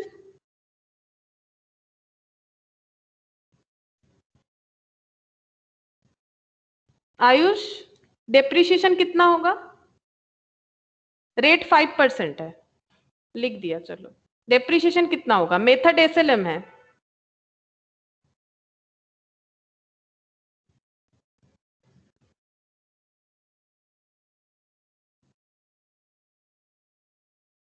हम बोले नहीं रुको, 4500। বলো কত বলছো? 42500। কিভাবে এলো 42500? প্লান্টের। প্লান্টের বলছো? প্লান্টের 42500, প্লান্টের রেট কত আছে? প্লান্টের হচ্ছে 10%, তাহলে কি করে হবে? एसएलएम मेथड, प्रत्येकটাই एसएलएम मेथड। मैम नताशा 80,000। रुको एक मिनट, नताशा मैम बिल्डिंग है 80,000। कॉस्ट का है। अरे बाबा, एसएलएम मतलब क्या होता है? Straight line method, original cost method, historical cost method. बोल बोल के हम पागल हो गए और तुम लोग डेप्रिसिएशन नहीं निकाल पा रहे हो। मुझे एक चीज बताओ, जब एसएलएम मेथड होता है तो डेप्रिसिएशन कैसे लगता है? ओरिजिनल कॉस्ट पे। हाँ तुम तो बता ही रहे हो, बाकी लोगों से पूछ रहे, जो लोग ओरिजिनल कॉस्ट पे कैलकुलेट नहीं किए, पता नहीं कैसे कैलकुलेट किया, आई डोंट नो। कितना सारा मेथड होता है सोविक? 2 मेथड का नाम बोलो तो डेप्रिसिएशन मेथड का, 2 मेथड का नाम बोलो, ज्यादा नहीं चाहिए मुझे, 2 मेथड का नाम बोलो। एक तो एसएलएम यहाँ दिख ही रहा है, और एक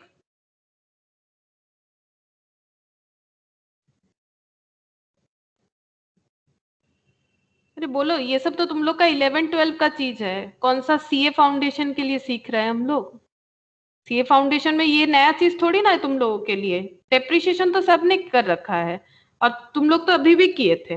नाम बोलो मेथड का, आयुष बोलो 2-3 मेथड का नाम बोलो, इतना सारा मेथड हम लोगों ने डेप्रिसिएशन में किया।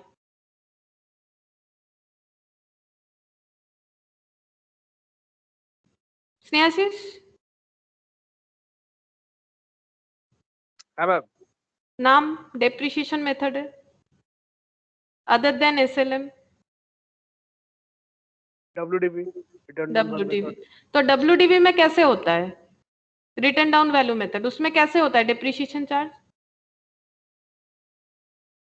Ma'am step by step year जो वाइज डिप्रिसिएशन जो बचा हुआ वैल्यू होता है फिर से उस पे होता है, हाँ। उसके साथ SLM का फर्क क्या है? 100 ডাইরেক্ট में টোটাল থেকে হয় হ্যাঁ, তাহলে ডাইরেক্ট ওটা থেকেই হবে। তাহলে এটা 90 যদি হয়, ডেপ্রিসিয়েশন 10 হয়, তাহলে পরের বার আবার কত হবে? যদি এট দ্য রেট অফ 10% হয়, তাহলে পরের বার আবার কত হবে?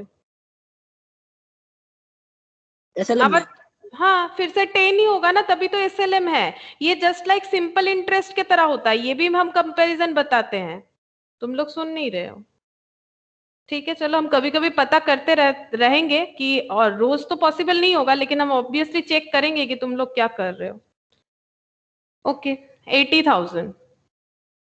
अच्छा, तो इसका मतलब 16 लाख था, 16 लाख कॉस्ट था, उसमें से 4,80,000 प्रोविजन फॉर डिप्रिसिएशन का मतलब है अभी तक लग चुका है 4,80,000, और 80,000 इस साल लगा है, तो एसेट का वैल्यू कितना कम हुआ है बोलो? जैसे 100 रुपए में 10 रुपीज लगा, 90 फिर 10 रुपीज लगा, 80, 5,60,000 हाँ, तो वैल्यू कितना होगा? 5,60,000 ये बचा। ठीक है, तो 5,60,000 रिमेनिंग अमाउंट ऑफ डेप्रिसिएशन होगा, और करेंट ईयर का डेप्रिसिएशन कितना हो गया? 80,000। इसमें 10% था, तो अभी तक इसमें प्रोविजन फॉर डेप्रिसिएशन लग चुका है कितना? कितना लग चुका है? 5,10,000। अच्छा, 10% हिसाब से कितना हो जाएगा? 85,000। बोलो अब कितना बच रहा है?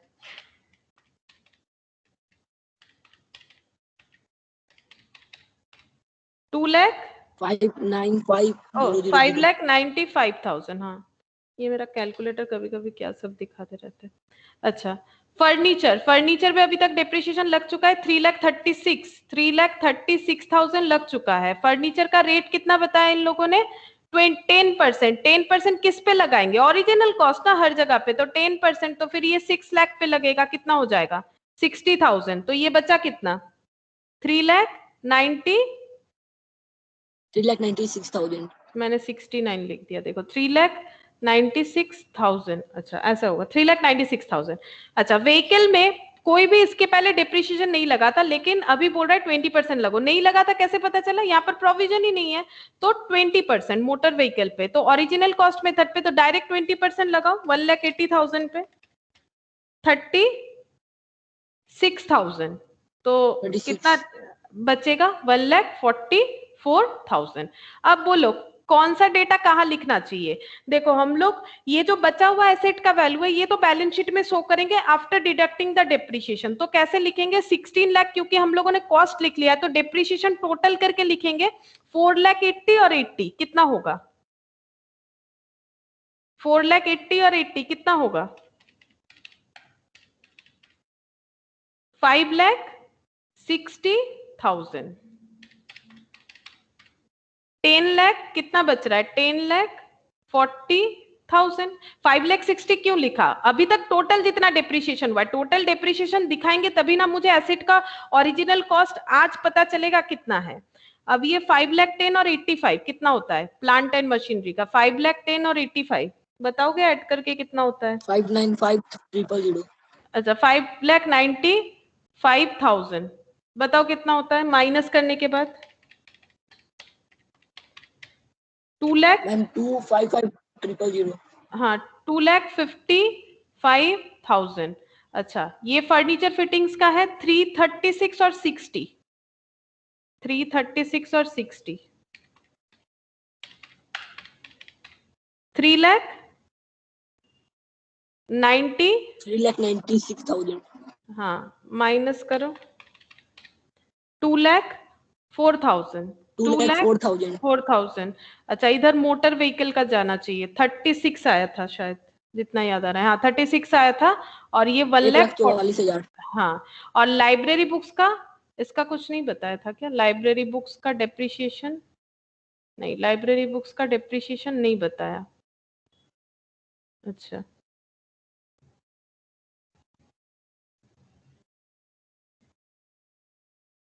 तो फिर ये डेप्रिसिएशन नहीं लिख सकेंगे, कहीं पर भी तो नहीं बताया, तो डेप्रिसिएशन नहीं हुआ होगा, छोड़ दो, नहीं बताया तो कैसे लिखेंगे, अगर बताता तो हो सकता था, तो 3,60,000 आउटर में ही लिख देते हैं। हो गया, अच्छा कैश तक हो गया। अब ये डेप्रिसिएशन, क्योंकि जो भी एडजस्टमेंट होता है वो दो जगह पुट होता है, डेप्रिसिएशन यहाँ भी लिखेंगे, तो टू डेप्रिसिएशन और लाइन बाय लाइन सारा लिख देते हैं। जैसे कि पहले हम लोग लिख सकते हैं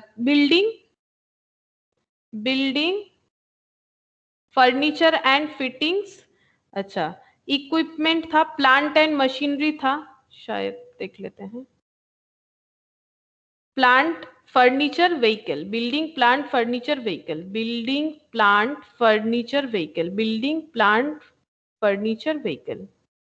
मुझे एक चीज बताओ, यहाँ पर डेप्रिसिएशन कौन सा वाला आना चाहिए, मुझे बोलो यहाँ पर डेप्रिसिएशन कौन सा वाला आना चाहिए, क्योंकि हम लोग हमेशा इनकम एक्सपेंडिचर में करंट ईयर का डेटा लिखते हैं जो इस ईयर से रिलेटेड है, तो यहाँ पर तुम लोग को दो डेप्रिसिएशन मिलेगा, एक 4,80,000 जो अभी तक हो चुका था और करंट ईयर का ये वाला, तो कौन सा लिखना चाहिए, बोलो बोलो कौन सा लिखना चाहिए, करंट ईयर का, यानी कौन सा 80, 80,000, 85, 60,000। हाँ 60,000 और 36,000।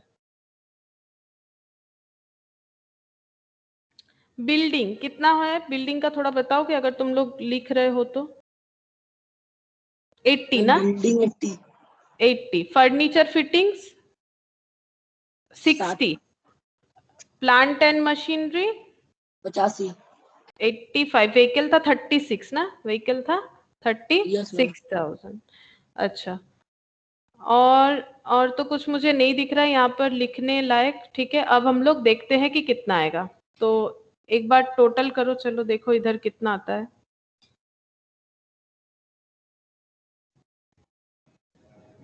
$8,80,000 इसका टोटल कर रही है, चलो 4,80,000। Ma'am ma'am tuition fee receive है वो अलग मैम, वो मेरा एसेट है ना, वो हमको मिलेगा ना आउट स्टैंडिंग। ओ हाँ, वो तो एसेट है, तो ma'am tuition. Asset, yes liability नहीं, वो एसेट में जाएगा। ओ अच्छा, ट्यूशन फीस वो हाँ एसेट होगा, क्योंकि गवर्नमेंट से हमें मिलेगा। अच्छा, ये आउटस्टैंडिंग ट्यूशन फीस यहाँ से हटाते इधर लिखना पड़ेगा, सही बोल रहे हो। Outstanding tuition fees 80,000, outstanding tuition fees 80,000, क्योंकि मुझे गवर्नमेंट से मिलेगा, ठीक है, रिसीवेबल है तो इनकम है। अच्छा, अब इसका टोटल लगाते कितना होगा, ये कितना आया 8,80,000, फिर 5,50,000, अच्छा उसके बाद 1,85,000, 1,75,000, 2,00,000 और 75,000, 26,73, 26,73। अब इधर माइनस करेंगे, -80, -60, -85, -36, 28,450, 65,50, 1,12,38, 80, 1,20,000, मतलब 2,00,000 और इधर 10,50,000, तो ये हो जाएगा 6,19,000 आ गया, 6,19,000। फिर से एक बार देखते हैं, 8,50,000 प्लस 1,20,000 प्लस 80,000 प्लस 38, ओ ये वाला नहीं लिखा था शायद, 1,12,000, 50, 65, 4,50,000, 28, 80, 60, 85, 36, 20,54,000 आ रहा है मेरा, माइनस यहाँ पर आ रहा है 20,54,000 माइनस 26,73, मेरा तो 6,19,000 ही आ रहा है, देखो तो तुम लोग का भी 6,19,000 आ रहा है क्या? Yes, ma'am. 6,19,000, इन लोगों ने तो आंसर दे रखा है 3,19,000। अच्छा, तो 3,00,000 का कुछ एक्सपेंसेस है क्या जो मैंने नहीं लिखा है? 3 लाख का मुझे तो कुछ नहीं दिख रहा।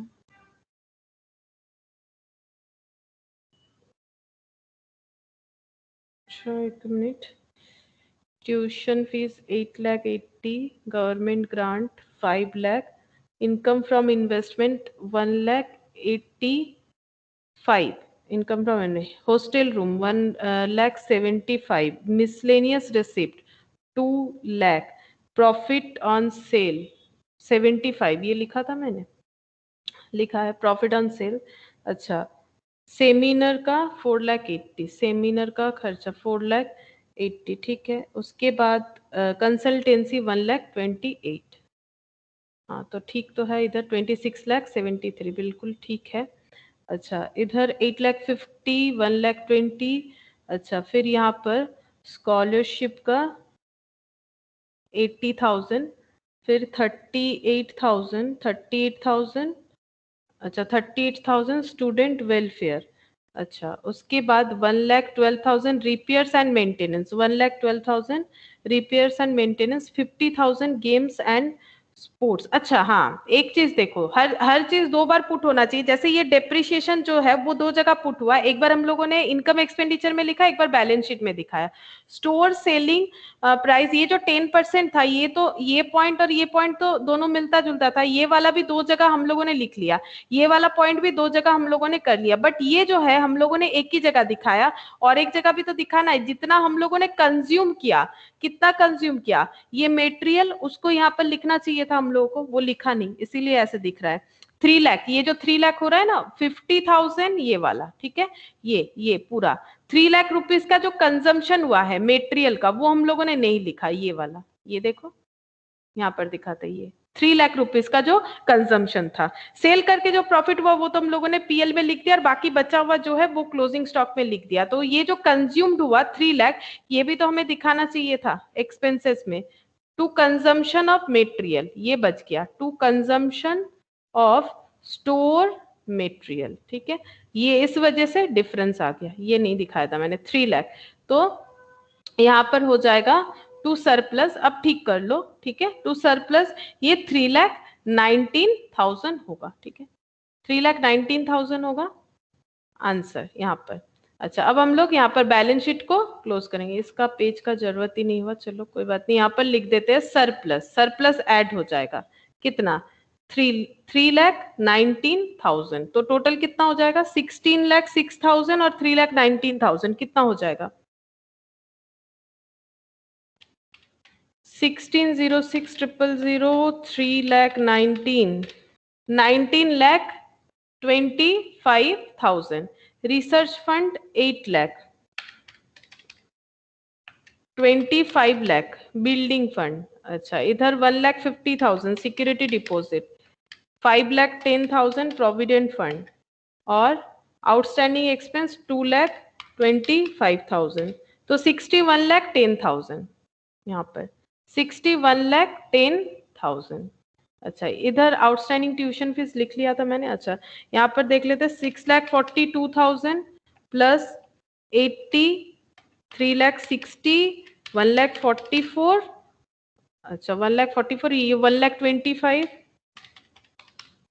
5,10,000, 18,50,000, 18,50,000, 8 लाख,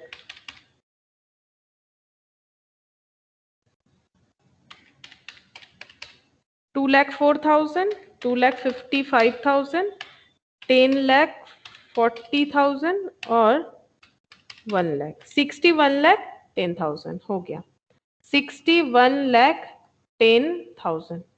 काफी बड़ा क्वेश्चन था, इतना करते करते टाइम ही चला गया हमारा, ठीक है। तो ये वाला ओवरऑल हुआ।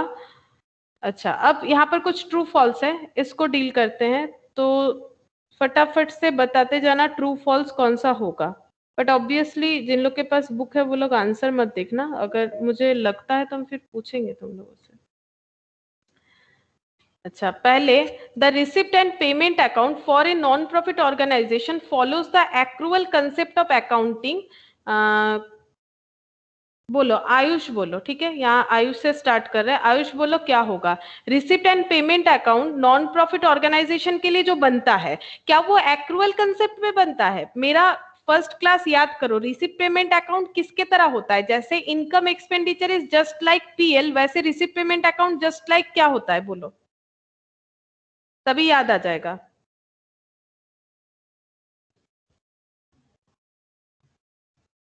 आयुष हाँ मैम। बोलो, रिसिप्ट पेमेंट अकाउंट किसके तरह होता है? इनकम एंड एक्सपेंडिचर की तरह मैम। बहुत कैश मार बुक। पड़ेगा। कैश बुक के तरह होता है, कैश बुक, जहां पर फॉल्स हम होगा। लोग, हाँ, receipt payment account for a non profit organisation accrual concept नहीं होता है। इनकम एक्सपेंडिचर में एक्रूअल कंसेप्ट होता है। रिसिप्ट पेमेंट अकाउंट में क्या होता है? कैश बुक के तरह, कैश आया तो एंट्री करो, कैश गया तो एंट्री करो। तो रिसिप्ट पेमेंट अकाउंट जो है वो कैश बेसिस पे बनता है। दो तरह का अकाउंट होता है, एक कैश बेसिस और एक एक्रूअल बेसिस, ठीक है। कैश बेसिस में अगर पैसे का इनफ्लो आउटफ्लो होता है, फिजिकली कैश इनफ्लो आउटफ्लो होता है, तभी कैश बुक में आता है, जो कि इनकम एक्सपेंडिचर में रिसिप्ट पेमेंट कहलाता है। बाकी ये जो एक्रूअल कंसेप्ट है अभी तुम लोगों ने किया, ये देखो एक्रूअल प्रूफ करते हैं, this is the accrual concept. Tuition fees नहीं मिला, लेकिन हम लोगों ने यहाँ दिखा दिया कि हमें 8,80,000 का इनकम हुआ, इसको बोला जाता है एक्रूअल कंसेप्ट, ठीक है। अच्छा, तो ये फॉल्स होगा। अच्छा, नेक्स्ट आयुष के बाद किसका टर्न था? देखते हैं। आयुष के बाद नताशा। नताशा बोलो, sale of grass by a sports club is to be treated as sale of an asset. क्या लगता है? ट्रू होगा ऐसा लग रहा है। अच्छा, ग्रास सेल अगर होगा, अच्छा मैंने थर्ड वाला पूछ लिया, सेकंड वाला छोड़ के, ठीक है कोई बात नहीं, थर्ड वाला ही बताओ। अगर मतलब हम लोग घास बेच रहे हैं, जो स्पोर्ट्स क्लब में घास है उसको बेच रहे हैं, क्या वो एसेट है? सोचो, किसी भी स्पोर्ट्स क्लब का, बोलो क्या लगता है, is it asset? No ma'am, false. Asset, हाँ, क्यों नहीं एसेट है? बोलो, अगर ट्रू हम बोल रहे हैं, क्योंकि ट्रू में कैपिटल नहीं है। हाँ, कैसे नहीं है? क्योंकि जो ग्रास होता है, क्या उसका बेनिफिट हमें मोर देन 1 अकाउंटिंग ईयर मिलेगा? अगर हम लोग उसको नहीं नो बेच मैम, के नहीं मिलेगा, है ना। ग्रास तो वो रिवेन्यू आइटम है। रेवेन्यू आइटम, मतलब वो जैसे ही उगेगा वो, जब मतलब सेल कर दिया हम लोगों ने, ठीक है, तो वो सेल करके जो पैसा आया उसका बेनिफिट हमें मोर देन 1 अकाउंटिंग ईयर नहीं मिलेगा। अगर एसेट होता है तो उसका हमें बेनिफिट क्या मिलता है? मोर देन 1 अकाउंटिंग ईयर मिलता है। तो ये रेवेन्यू नेचर का हुआ, ठीक है। हम लोग जब भी हमें लगे कि ये घास अब थोड़ा सा काट देना चाहिए और बेच देना चाहिए, तो हम लोग बेच सकते हैं। तो इसीलिए ये वाला, ये थोड़ा सा कंफ्यूजन था क्वेश्चन, तो ये वाला हो जाएगा हमारा फॉल्स, बिकॉज ये जो ग्रास, ये जो आइटम है ना, ये रेवेन्यू रिसिप्ट होगा, क्योंकि ये कैपिटल आइटम नहीं है।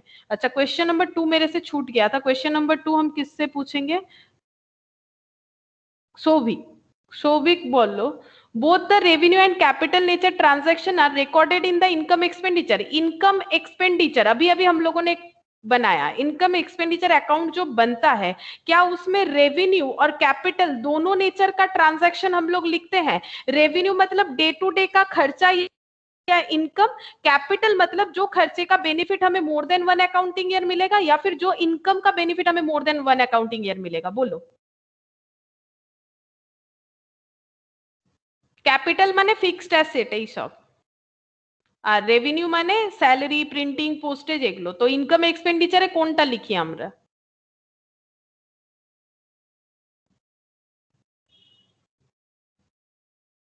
Madam true. True. Ma'am false. True. False होगा। ট্রু কি করে एक्सप्लेन হবে? करें তুমি एक, हाँ बोलो। मैम, क्योंकि कैपिटल नहीं जाएगा इसमें, सिर्फ मेरा इसमें रिवेन्यू एक्सपेंडिचर जाएगा, कैपिटल एक्सपेंडिचर नहीं जाएगा।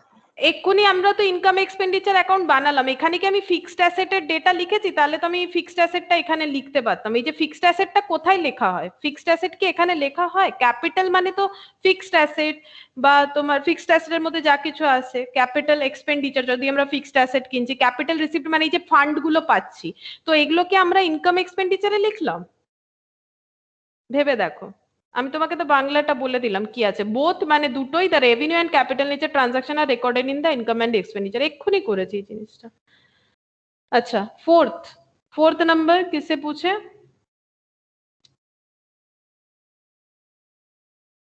विश्वजीत बोलो fourth number subscription outstanding for the current year are disclosed under the fixed asset side of the balance sheet. Subscription outstanding है for the current year are disclosed under the fixed asset side of the balance sheet. Subscription अगर बाकी है तो क्या हम लोग balance sheet के fixed asset side में इसे दिखाते हैं? No ma'am, false, current asset side, current asset में दिखाते हैं। अच्छा, नेक्स्ट क्वेश्चन नंबर 5 कौन बताएगा विश्वजीत के बाद? आयुष। चलो ट्राई करते जाओ तुम लोग। देखो, receipt and payment account gives the details about the expenses outstanding for the year. देखो, रिसिप्ट पेमेंट अकाउंट अभी बोला था, आयुष का सेम क्वेश्चन आया है तो ध्यान दो। रिसिप्ट पेमेंट अकाउंट यानी कैश बुक, ठीक है, ये हमें क्या इस चीज का डिटेल्स देगा कि कितना एक्सपेंसेस आउटस्टैंडिंग है? बोलो, अभी तुमको एक्सप्लेन करके दिए थे हम क्या होता है receipt payment account, just like cash book. तो क्या कैश बुक में हमें कभी आउटस्टैंडिंग डेटा मिलता है? सोचो ना थोड़ा सा, कैश बुक तो किए हो। हाँ बोलो। नहीं मैम, फॉल्स होगा। फॉल्स होगा क्योंकि ये तो कैश बुक है, कैश बुक में पैसा आया या गया तभी रिकॉर्ड करना है, इसके अलावा रिकॉर्ड करना ही नहीं है। तो फिर आउटस्टैंडिंग कहां से? आउटस्टैंडिंग मतलब क्या? पैसा नहीं आया ना, एक्सपेंसेस मतलब सॉरी एक्सपेंस है तो पैसा नहीं दिया, अभी तक देना चाहिए था, तो इसका डिटेल्स कहां मिलेगा? पीएल में मिलता है, जो कि यहाँ पर इनकम एक्सपेंडिचर है। अच्छा, नेक्स्ट नताशा बोलो। Adjustment in the form of additional information shall be adjusted in the final accounts of an non profit organization only in one place. बोल रहा है कि एडजस्टमेंट, हाँ बोलो।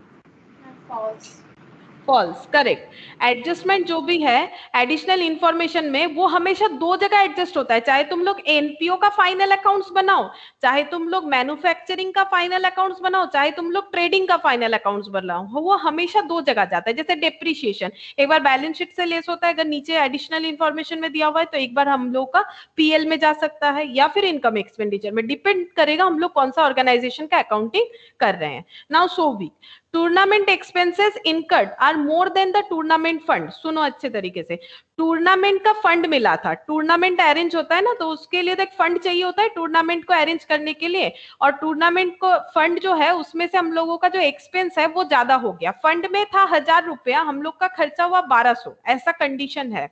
Then excess to be shown as asset in the closing balance sheet. ये जो 200 रुपए का एक्सेस खर्चा हो गया, क्या ये एसेट है जो कि हम लोग बैलेंस शीट में दिखाएंगे? क्या लगता है?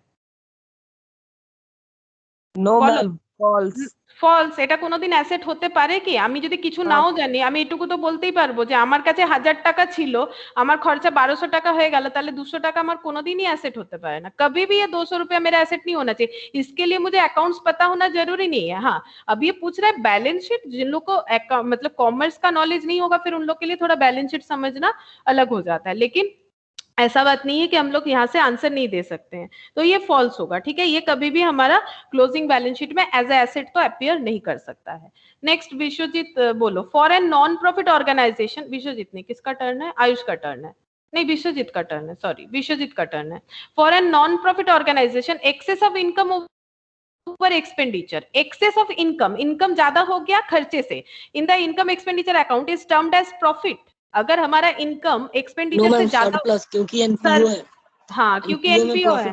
हाँ, बात एक ही है, लेकिन हम लोग प्रॉफिट टर्म यूज नहीं कर सकते, ये इसके लिए सूटेबल नहीं है। अच्छा, अब आयुष बताओ। Surplus of non profit organization, surplus मतलब एक्स्ट्रा, ठीक है, नॉन प्रॉफिट ऑर्गेनाइजेशन का extra amount is distributed among its member. तुम लोग एक एनपीओ चलाते हो, तुम लोग मान लो एक क्लब चलाते हो हेल्थ के लिए, ठीक है, वहां पर डॉक्टर को लेके आते हो, उसके बाद वहां से बहुत ही सस्ते में, मान लो 5 रुपए के टिकट में वो डॉक्टर मतलब चाहे वो आंखों का डॉक्टर हो या फिर जो भी हो, ठीक है, चाइल्ड स्पेशलिस्ट हो, जो भी हो, तो ये काम करने के बाद तुम लोग के पास सरप्लस इनकम आया, खर्चा करके ऑर्गेनाइजेशन किए, फिर उसके बाद सरप्लस आया, क्या वो पैसा तुम लोग खुद के अंदर बांट लोगे अगर तुम लोग एनपीओ हो तो? बोला, इस क्वेश्चन समझ में आया? सरप्लस हुआ है, बोलो। बात हेजी आया, समझ में नहीं आया, क्या बोले, बोलो क्या लगता है? आवाज कट रहा है, मुझे नहीं सुनाई दे रहा है, लेकिन आंसर क्या होगा? अच्छा, आयुष का थोड़ा नेटवर्क इशू है शायद, मुझे आवाज नहीं आ रहा है। नताशा बोलोगे क्या होगा? क्या मेंबर के अंदर डिस्ट्रीब्यूट होगा? नहीं होगा, ठीक है, क्योंकि एनपीओ जो फॉल्स होगा, क्योंकि एनपीओ कभी भी खुद के लिए नहीं काम करता है। जैसे मान लो अभी हम लोग जितने भी जन अभी है, जैसे कि शोभिक है, नताशा है, आयुष है, विश्वजीत है, तो क्या हम लोग मिलके अगर एनपीओ बनाते हैं तो क्या हम लोग इसका प्रॉफिट खुद ले लेंगे? तो एनपीओ किस बात का? अगर खुद ही हजम कर जाएंगे वो एनपीओ नहीं होता है, वो प्रॉफिट ऑर्गेनाइजेशन होता है। तो सरप्लस कभी भी हम लोग बांट नहीं सकते अपने अंदर, इस सरप्लस को फिर से उसी काम में हम लोग अप्लाई कर सकते हैं। अच्छा, अब इसके बाद आयुष के बाद नताशा का टर्न है। बोलो, tournament fund, building fund, library fund is based on the fund based accounting. क्या ये सही बात है? फंड बेस्ड अकाउंटिंग का मतलब होता है कि फंड बेस्ड अकाउंटिंग दो तरह का होता है, एक होता है स्पेसिफिक फंड बेस्ड अकाउंटिंग, ठीक है, स्पेसिफिक होता है, एक नॉर्मल होता है। फंड बेस्ड अकाउंटिंग का मतलब हम लोग फंड को किस तरह से अप्लाई करेंगे। अगर किसी फंड के आगे नाम लिखा हुआ है ना, जैसे बिल्डिंग फंड, जैसे टूर्नामेंट फंड, ये होता है स्पेसिफिक फंड, ठीक है, और इसका रूल्स ये होता है कि हमें इस पैसे को बिल्डिंग के लिए ही अप्लाई करना पड़ेगा, इस पैसे को हमें टूर्नामेंट के लिए अप्लाई करना पड़ेगा। लेकिन अगर कोई हमें बोला फंड ले लो, ठीक है, हमारा एक एनपीओ है और वहां पर फंड दे दिया किसी ने, ठीक है, फंड दे दिया और बोला इसको कहीं पर भी यूज कर सकते हो, that is normal fund. Fund based accounting मतलब फंड को किस तरह से हमें अकाउंटिंग ट्रीटमेंट देना चाहिए, कौन से फंड को हम लोग इनकम एक्सपेंडिचर, मतलब कौन से फंड को हम लोग लाइबिलिटी में दिखाएंगे, फिर फंड का पैसा जब हम लोग इन्वेस्ट करेंगे और वहां से इंटरेस्ट मिलेगा वो फंड में ऐड हो जाता है। ये जो कंसेप्ट है इसको बोला जाता है फंड बेस्ड अकाउंटिंग। क्या ये फंड बेस्ड अकाउंटिंग का पार्ट हो सकता है, ये पूछ रहा है। ट्रू, ठीक है। फंड बेस्ड अकाउंटिंग मतलब जैसे फंड मिला, फिर उसको हम लोगों ने इन्वेस्ट कर दिया, इन्वेस्ट करने के बाद जो इंटरेस्ट आएगा वो कहां पर ऐड होगा बोलो तो? अगर मान लो हम लोगों ने ये जो जैसे टूर्नामेंट फंड मिला, अब इस फंड को हम लोगों ने बैंक में डिपॉजिट कर दिया, तो ये क्या बन जाएगा? टूर्नामेंट फंड इन्वेस्टमेंट, ठीक है। बैंक में हम लोगों ने इन्वेस्ट कर दिया, 10,000 रुपए का फंड मिला था, तो ये 10,000 रुपए का फंड अभी इन्वेस्टमेंट कर दिया और इंटरेस्ट मिल रहा है एट द रेट ऑफ 10% करके, 1,000 रुपए करके हमें इंटरेस्ट मिल रहा है, ठीक है। अब ये 1,000 रुपए ना फंड में जाके ऐड हो जाएगा, तो टोटल 11,000 हमारा अभी फंड का बैलेंस बनेगा। इसको बोला जाता है फंड बेस्ड अकाउंटिंग। इस तरह से हम लोग फंड का ट्रीटमेंट कर सकते हैं, तो ये ट्रू होगा। अच्छा, अब शोभिक बोलो, subscription fees refers to one time fees paid by the membership to get admission to the benefit of the club। मतलब সাবস্ক্রিপশন यानी চাঁদা, চাঁদা যেটাকে বলে। তো এই যে চাঁদাটা আমরা পাচ্ছি, বলছে এটা কি ওয়ান টাইম ফিস হয় যেটা কোনো মেম্বার পেড, কোনো মেম্বার কোনো ক্লাবে এডমিশন নেওয়ার সময় দেয়। माने तुम्हें यदि कोनो क्लबेर मेंबर होते चाहो, अगर हम लोग किसी क्लब का मेंबर होना चाहते हैं तो वहां पर एक एडमिशन फीस देना पड़ता है, मेंबरशिप फीस देना पड़ता है एडमिशन लेने के लिए। तो क्या वो सब्सक्रिप्शन कहलाएगा? क्या वो सब्सक्रिप्शन कहलाएगा? नो मैम, नो मैम, वो तो इंट्रेंस फी हो जाता है। हाँ, अगर हम लोग किसी क्लब का मेंबर होना चाहते हैं उसे बोला जाता है एंट्रेंस फीस बोला जा सकता है, लाइफ टाइम मेंबरशिप बोला जा सकता है। सब्सक्रिप्शन चंदा होता है, चंदा एक रिकरिंग नेचर का इनकम होता है। चंदा जो है वो टाइम टू टाइम मिलता है, ठीक है, टाइम टू टाइम पे करना पड़ता है, ये कभी भी वन टाइम पेमेंट नहीं होता है। सब्सक्रिप्शन यानी चंदा, चंदा जो है इसलिए पे करना पड़ता है क्योंकि मेरा मेंबरशिप जिंदा रहे। हाँ, ये रेगुलर फीस है, ये रेगुलर फीस है पे करने के लिए, ताकि हम लोग अपना जो मतलब जैसे मान लो कोई भी एक प्रोग्राम हो रहा है तो उसके लिए एक सब्सक्रिप्शन बोल दिया इतना देना पड़ेगा, तो तुम मेंबर हो इस क्लब की, ये पता करने के लिए अगर कोई भी खर्चे के लिए तुम्हें सब्सक्रिप्शन मांगा जाएगा तो देना पड़ेगा। वही जो अभी विश्वजीत कह रहा है कि अपने मेंबरशिप को जिंदा रखने के लिए, तो अपना मेंबरशिप को वैलिड रखने के लिए जब भी सब्सक्रिप्शन मांगा जाएगा क्लब के तरफ से, चाहे किसी भी पर्पस में हो, वो हमें देना पड़ेगा। लेकिन ये कभी भी एडमिशन फीस नहीं हो सकता है। क्लब के एडमिशन के लिए एडमिशन फीस जो है वो मेंबरशिप फीस हो सकता है, कभी कभी लाइफ टाइम मेंबरशिप फीस भी हो सकता है। अच्छा, 12 आयुष बताओ, question number 12, token payment made to a person, एक पर्सन को हम लोगों ने टोकन पेमेंट दिया, who voluntarily undertake a service which would normally be paid in case of profitable organization is termed as honorarium. बोला गया है कि हम लोगों ने टोकन पेमेंट किया एक पर्सन को जिसने अपने मन से एक सर्विस प्रोवाइड कर रहा है, ठीक है। Voluntarily undertake a service which would normally be paid in case of profitable organization. Normally अगर यही वाला काम वो पर्सन किसी प्रॉफिटेबल ऑर्गेनाइजेशन में करता तो उसके लिए उसको पेमेंट करना पड़ता, लेकिन हम लोग इसे टोकन पेमेंट करें इस पर्सन को। इन्होंने खुद अपने मन से सेवा करने का बात, वॉलंटरी मतलब अपने मन से, ठीक है। जैसे मान लो कोई डॉक्टर बोल रहा है हम कोई पेमेंट नहीं लेंगे, ठीक है, हम तुम्हारे एरिया में जितने लोग हैं सबको वैक्सीन ऐसे ही दे देंगे, मुझे कुछ भी उसका चार्जेस नहीं देना पड़ेगा वैक्सीन देने का, ठीक है, हम चेक करेंगे वैक्सीन दे देंगे, ये मेरा रिस्पॉन्सिबिलिटी, हम अपने मन से ये मतलब इसको क्या बोल सकते हैं, सोशल वर्क कर रहे हैं, ठीक है।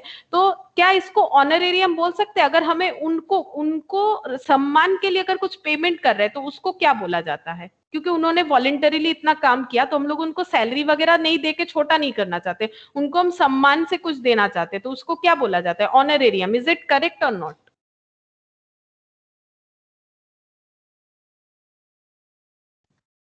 बोलो, मैंने तो सारा चीज ही बता दिया। मैम एक बार और क्वेश्चन समझाइएगा मैम। इसको ऑनरेरियम, मैम ये टर्म मेरा है, ये टर्म मेरा था, ये तुम्हारा था? अच्छा ठीक है, मैंने ध्यान नहीं दिया, कोई बात नहीं। आयुष से पूछ रहे हैं।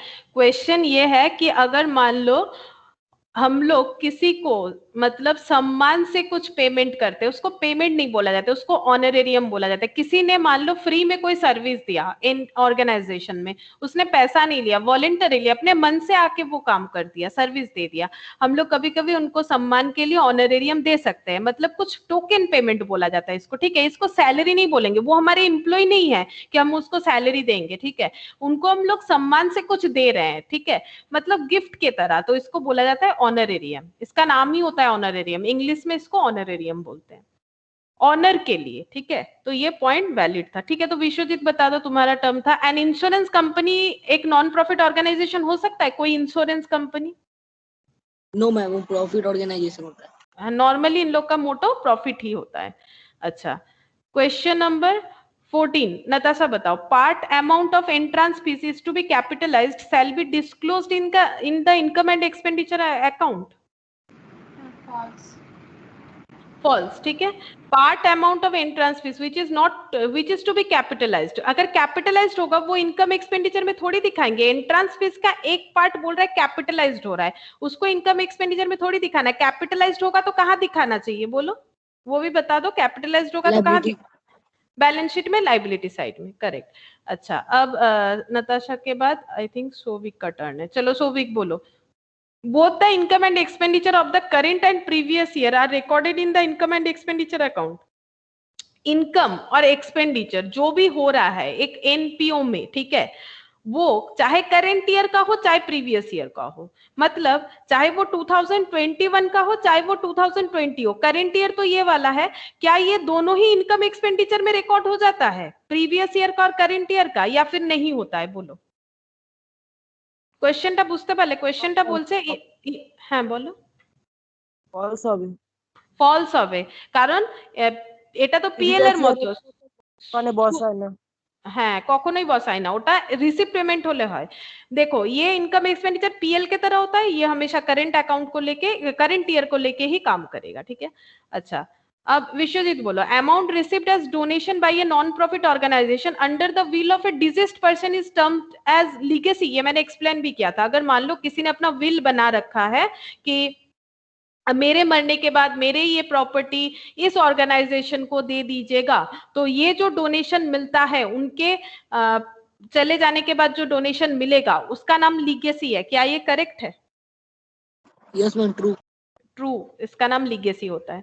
अच्छा आयुष बताओ। Where a non profit organisation has a separate trading activity, the profit और loss from the trading account shall be transferred to income and expenditure account at the time of consolidation. मतलब इसका समझा देते हैं, जब नॉन प्रॉफिट ऑर्गेनाइजेशन एक separate trading activity करेगा, इसका मैंने आज एक क्वेश्चन भी बताया था तुम लोग को, जब हम लोग यहाँ से क्वेश्चन कर रहे थे। आज तो हमारा 3rd नंबर क्लास है, 2nd नंबर क्लास में हम लोगों ने शायद रेस्टोरेंट के ऊपर एक क्वेश्चन किया था, ठीक है, रेस्टोरेंट के ऊपर। तो वहां पर हम लोगों ने एक ट्रेडिंग अकाउंट भी बनाया था। तो अगर तुम लोग को याद है, वो ट्रेडिंग अकाउंट का प्रॉफिट हम लोगों ने कहाँ ट्रांसफर किया था, तुम लोग बोल सकते हो? ये देखो। अच्छा ये मैंने बंद कर दिया ना वो वाला साइड, ये देखो वो वाला स्लाइड मैंने बंद कर दिया, हम तुम लोग को यहाँ दिखा देते हैं। जिन लोगों ने बाकी सबको ही था, नताशा को छोड़ के। हम एक बार दिखा देते हैं कौन सा क्वेश्चन नंबर था, एक बार कोई हेल्प करेगा मुझे?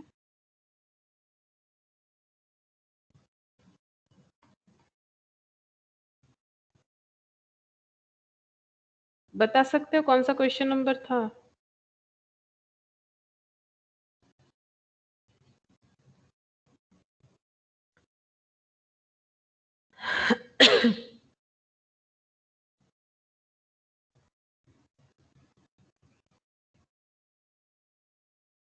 एट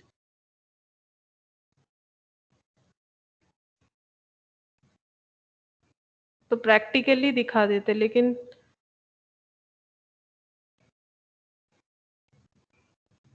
मुझे क्वेश्चन ही तो नहीं मिल रहा। ये क्वेश्चन नंबर 11।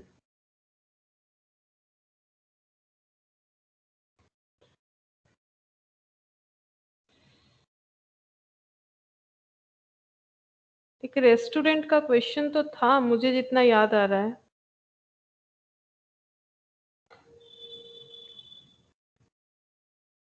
वेट एक मिनट।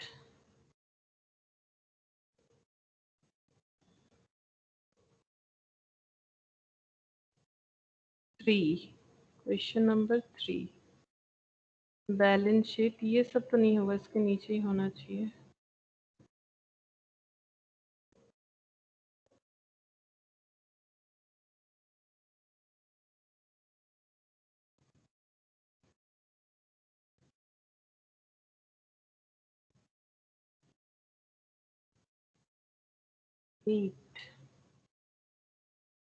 इनकम एक्सपेंडिचर से ही स्टार्ट हो रहा है। 9 रेस्टोरेंट के ऊपर एक क्वेश्चन तो था।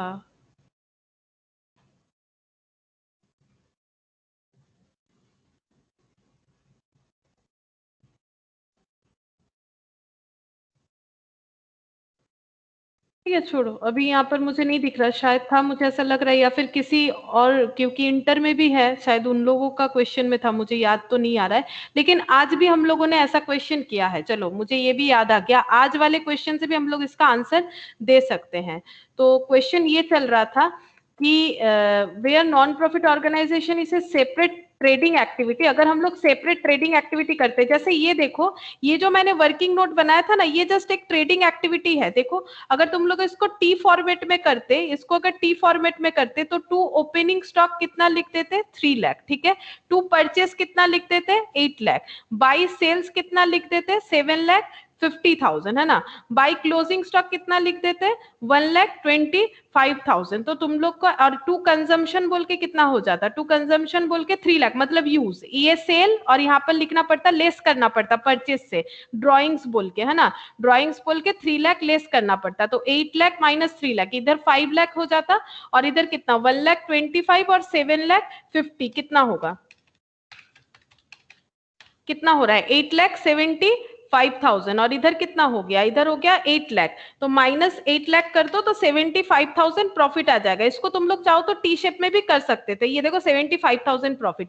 ये 75,000 प्रॉफिट हम लोगों ने कहा लिखा था? इनकम एंड एक्सपेंडिचर में। क्वेश्चन पूछ रहा है कि अगर नॉन प्रॉफिट ऑर्गेनाइजेशन में कोई ट्रेडिंग एक्टिविटी होता है तो उसमें जो प्रॉफिट या लॉस होता है, क्या वो इनकम एक्सपेंडिचर में ट्रांसफर होगा? जब हम लोग दोनों को कॉन्सोलिडेट यानी मिलाना चाहेंगे, क्या ट्रांसफर होगा? आज ही तो किया, बोलो, ट्रांसफर हुआ था या नहीं हुआ था? यस मैम, हुआ था। हाँ मैम हुआ था। होगा बस। तो बस हो गया। लास्ट मुझे रेस्टोरेंट वाला नहीं मिला, चलो कोई बात नहीं। Non profit, not for profit concern concentrate their efforts to maximize the profit earning avenues. तो बोलो, क्या इन लोग का कंसेंट्रेशन प्रॉफिट अर्निंग करने में रहता है, प्रॉफिट को मैक्सिमाइज करने में रहता है? बोलो। फॉल्स। अच्छा, उसके बाद all the receipt are of revenue nature in case of non profit organization. क्या नॉन प्रॉफिट ऑर्गेनाइजेशन में जितना भी रिसिप्ट होता है, क्या ये रेवेन्यू ही होता है? जरूरी है ऐसा? No ma'am. नहीं, जैसे कोई फंड मिला, टूर्नामेंट फंड, ये तो रेवेन्यू नहीं हुआ, ये फंड तो लाइबिलिटी हो गया, है ना। तो ये कैपिटल नेचर का भी हो सकता है, रेवेन्यू भी हो सकता है, दो तरह का ही हो सकता है, तो ये बात तो फॉल्स है। अच्छा, there is opening balance of income and expenditure account. Income expenditure में कभी भी तुम लोग to balance b d by balance b d नहीं मिलता, ये फॉल्स हो जाएगा। फॉल्स हो जाएगा।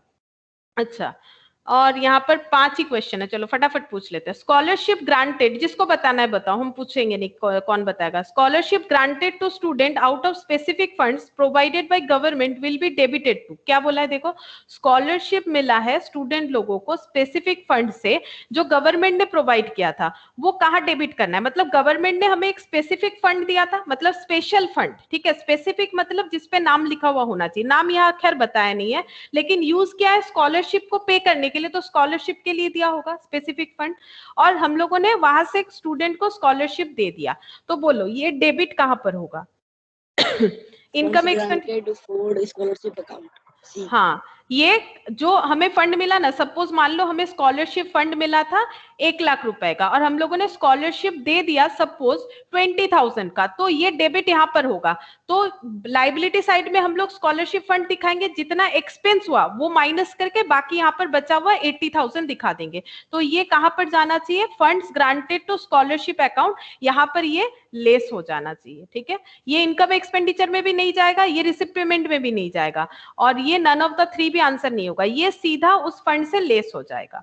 In case of NPO, excess of total asset over liability, इसको क्या बोला जाता है, एसेट। सुनो, ये एसेट लाइबिलिटी का मतलब ये टोटल एसेट, और ये टोटल लाइबिलिटी। बोल रहा है कि total asset over liabilities, liabilities से जितना भी ज्यादा होगा, मतलब total asset minus liability equal to क्या आएगा, बोलो। लाइबिलिटी बोला है, टोटल लाइबिलिटी नहीं बोला। कैपिटल नहीं होता इन लोगों का, कैपिटल का नाम क्या होता है, कैपिटल फंड होता है, क्योंकि ये लोग कभी भी फंड से ये लोग अपना बिजनेस स्टार्ट करते हैं। कैपिटल इन लोग घर से थोड़ी ना लेके आएंगे, इसीलिए इनका नाम होता है capital fund. General donation and legacy, general मतलब डोनेशन के आगे कुछ स्पेसिफिक नहीं बताया कि भाई ये डोनेशन को इसी काम पे लगाओ, इस लीगेसी को इसी काम पे लगाओ। डोनेशन जनरल है, कहीं भी यूज कर लो, लीगेसी जनरल है, कहीं भी यूज कर लो। तो इसको हम लोग नॉर्मली कहाँ दिखाते हैं, जब स्पेसिफिक नहीं बताया जाता है तो वो हमारा लाइबिलिटी नहीं होता है। सोचो, अगर मुझे कोई बोल रहा है ये पैसा बिल्डिंग ही बनाना, तो हम ये पैसे को ना सिर्फ बिल्डिंग बनाने के लिए यूज करेंगे, हाँ, ये इनकम एक्सपेंडिचर होगा, मतलब ये रेवेन्यू नेचर का हो जाएगा। लेकिन अगर मुझे बोलेगा ना इस डोनेशन से आप कंप्यूटर ही खरीदना बच्चों के लिए, तो कंप्यूटर ही खरीदना पड़ेगा भाई, तो ये लाइबिलिटी हो गया, तो ये कैपिटल हो जाएगा, ठीक है। तब ये फंड हो जाता है, तब ये फंड हो जाता है, कैपिटल नहीं, तब ये फंड हो जाता है, फंड। लेकिन अगर जनरल है तो वो इनकम एक्सपेंडिचर में जाएगा, दैट इज ऑप्शन बी में जाएगा। Fourth, interest on prize fund. अभी थोड़ी देर पहले मैंने नताशा को एक्सप्लेन किया था कि अगर हम लोगों को प्राइज फंड मिला है, हम लोग उसे घर पे नहीं रखना चाहते हैं, उसको इन्वेस्ट कर देना चाहते हैं कि उससे थोड़ा बहुत अर्निंग होते रहे, जब प्राइज डिस्ट्रीब्यूट करेंगे तो उस फंड का पैसा यूज करेंगे। लेकिन हम लोगों ने जरूर कहीं इन्वेस्ट किया होगा उस प्राइज फंड के पैसे को, तभी हमें इंटरेस्ट मिला। अब बोलो ये इंटरेस्ट कहां पर ऐड होना चाहिए, थोड़ी देर पहले मैंने यही चीज तुमको समझाया था, क्रेडिटेड टू इनकम एक्सपेंडिचर में होना चाहिए। इंटरेस्ट मिला प्राइस फंड पे, क्या वो इनकम एक्सपेंडिचर में चला जाएगा, या वो कैपिटल फंड में ऐड होगा, या वो क्रेडिट हो जाएगा रिसिप्ट पेमेंट अकाउंट में, या ऐड हो जाएगा प्राइस फंड में, बोलो। थोड़ी देर पहले मैंने ये चीज एक्सप्लेन किया था। डी, हाँ, added to price fund, capital fund में नहीं जाएगा, क्योंकि अगर स्पेसिफिक फंड है तो उसी फंड में ऐड होना चाहिए, ठीक है। वो प्राइस फंड में ऐड हो जाएगा, इसी को बोला जाता है fund based accounting. Special aids, अगर किसी को स्पेशल एड्स दिए हैं तो वो क्या होगा, treated as capital receipt, treated as revenue, added to capital fund, both A and C. Special मतलब स्पेसिफिकली कोई एड्स दिए हैं, उसका नाम अभी नहीं दिया। स्पेशल मतलब हर जगह यूज नहीं कर सकते उस एड्स को, पर्टिकुलर उसी जगह पे यूज करेंगे। तो वो पहले बताओ, ये ऐसा रिसिप्ट को हम लोग कौन सा रिसिप्ट बोल सकते हैं? जैसे फंड मिला, हाँ बोलो, कौन बोलेगा? ए तो होगा ही, ए होगा और उसके साथ ये भी होगा एडेड टू कैपिटल फंड, है ना। हम लोग वो कैपिटल रिसिप्ट को कैपिटल फंड में ऐड कर सकते हैं, क्योंकि यहाँ पर हमें स्पेशल एड्स का नाम तो नहीं बताया, तो ऑप्शन डी हो सकता है। ए एंड सी दोनों ही होगा, ट्रीटेड एज कैपिटल रिसिप्ट ये होगा, स्पेशल एड मिला है, और उसके साथ साथ हम लोग इसको कैपिटल फंड में भी ऐड कर सकते हैं, ठीक है। अगर चाहे तो हम लोग कैपिटल फंड में ऐड कर सकते हैं, और अगर उस रिलेटेड फंड ऑलरेडी अपीयर्ड है तो हम लोग जैसे देखो, अगर प्राइस फंड से जो हमें मिला तो प्राइस फंड ऑलरेडी है तो वहां पर ऐड होगा ना, प्राइस फंड था तभी तो इन्वेस्ट किया, और स्पेशल एड्स पहली बार मिला है, पहले से नहीं था, तो इसको हम लोग कैपिटल रिसिप्ट बनाएंगे और इसको कैपिटल फंड में ऐड भी कर सकते हैं, क्योंकि ये ऑप्शन दिया हुआ है ना, बोथ ए एंड सी, तो ये ए सी भी करेक्ट है, गलत नहीं है, ठीक है, सी भी करेक्ट है, तो बोथ ए एंड सी होगा, ठीक है। बस आज हम लोग इतना ही करते हैं। इसमें कुछ प्रैक्टिकल क्वेश्चन है, ये तुम लोग के साथ शेयर कर देंगे, 3 क्वेश्चन है, तो तुम लोग अच्छे तरीके से इसे कर लेना एक बार, ठीक है। और 3 क्वेश्चन, आज ये पहला वाला क्वेश्चन काफी बड़ा था तो टाइम लग गया, ठीक है। आज इतना ही करते हैं।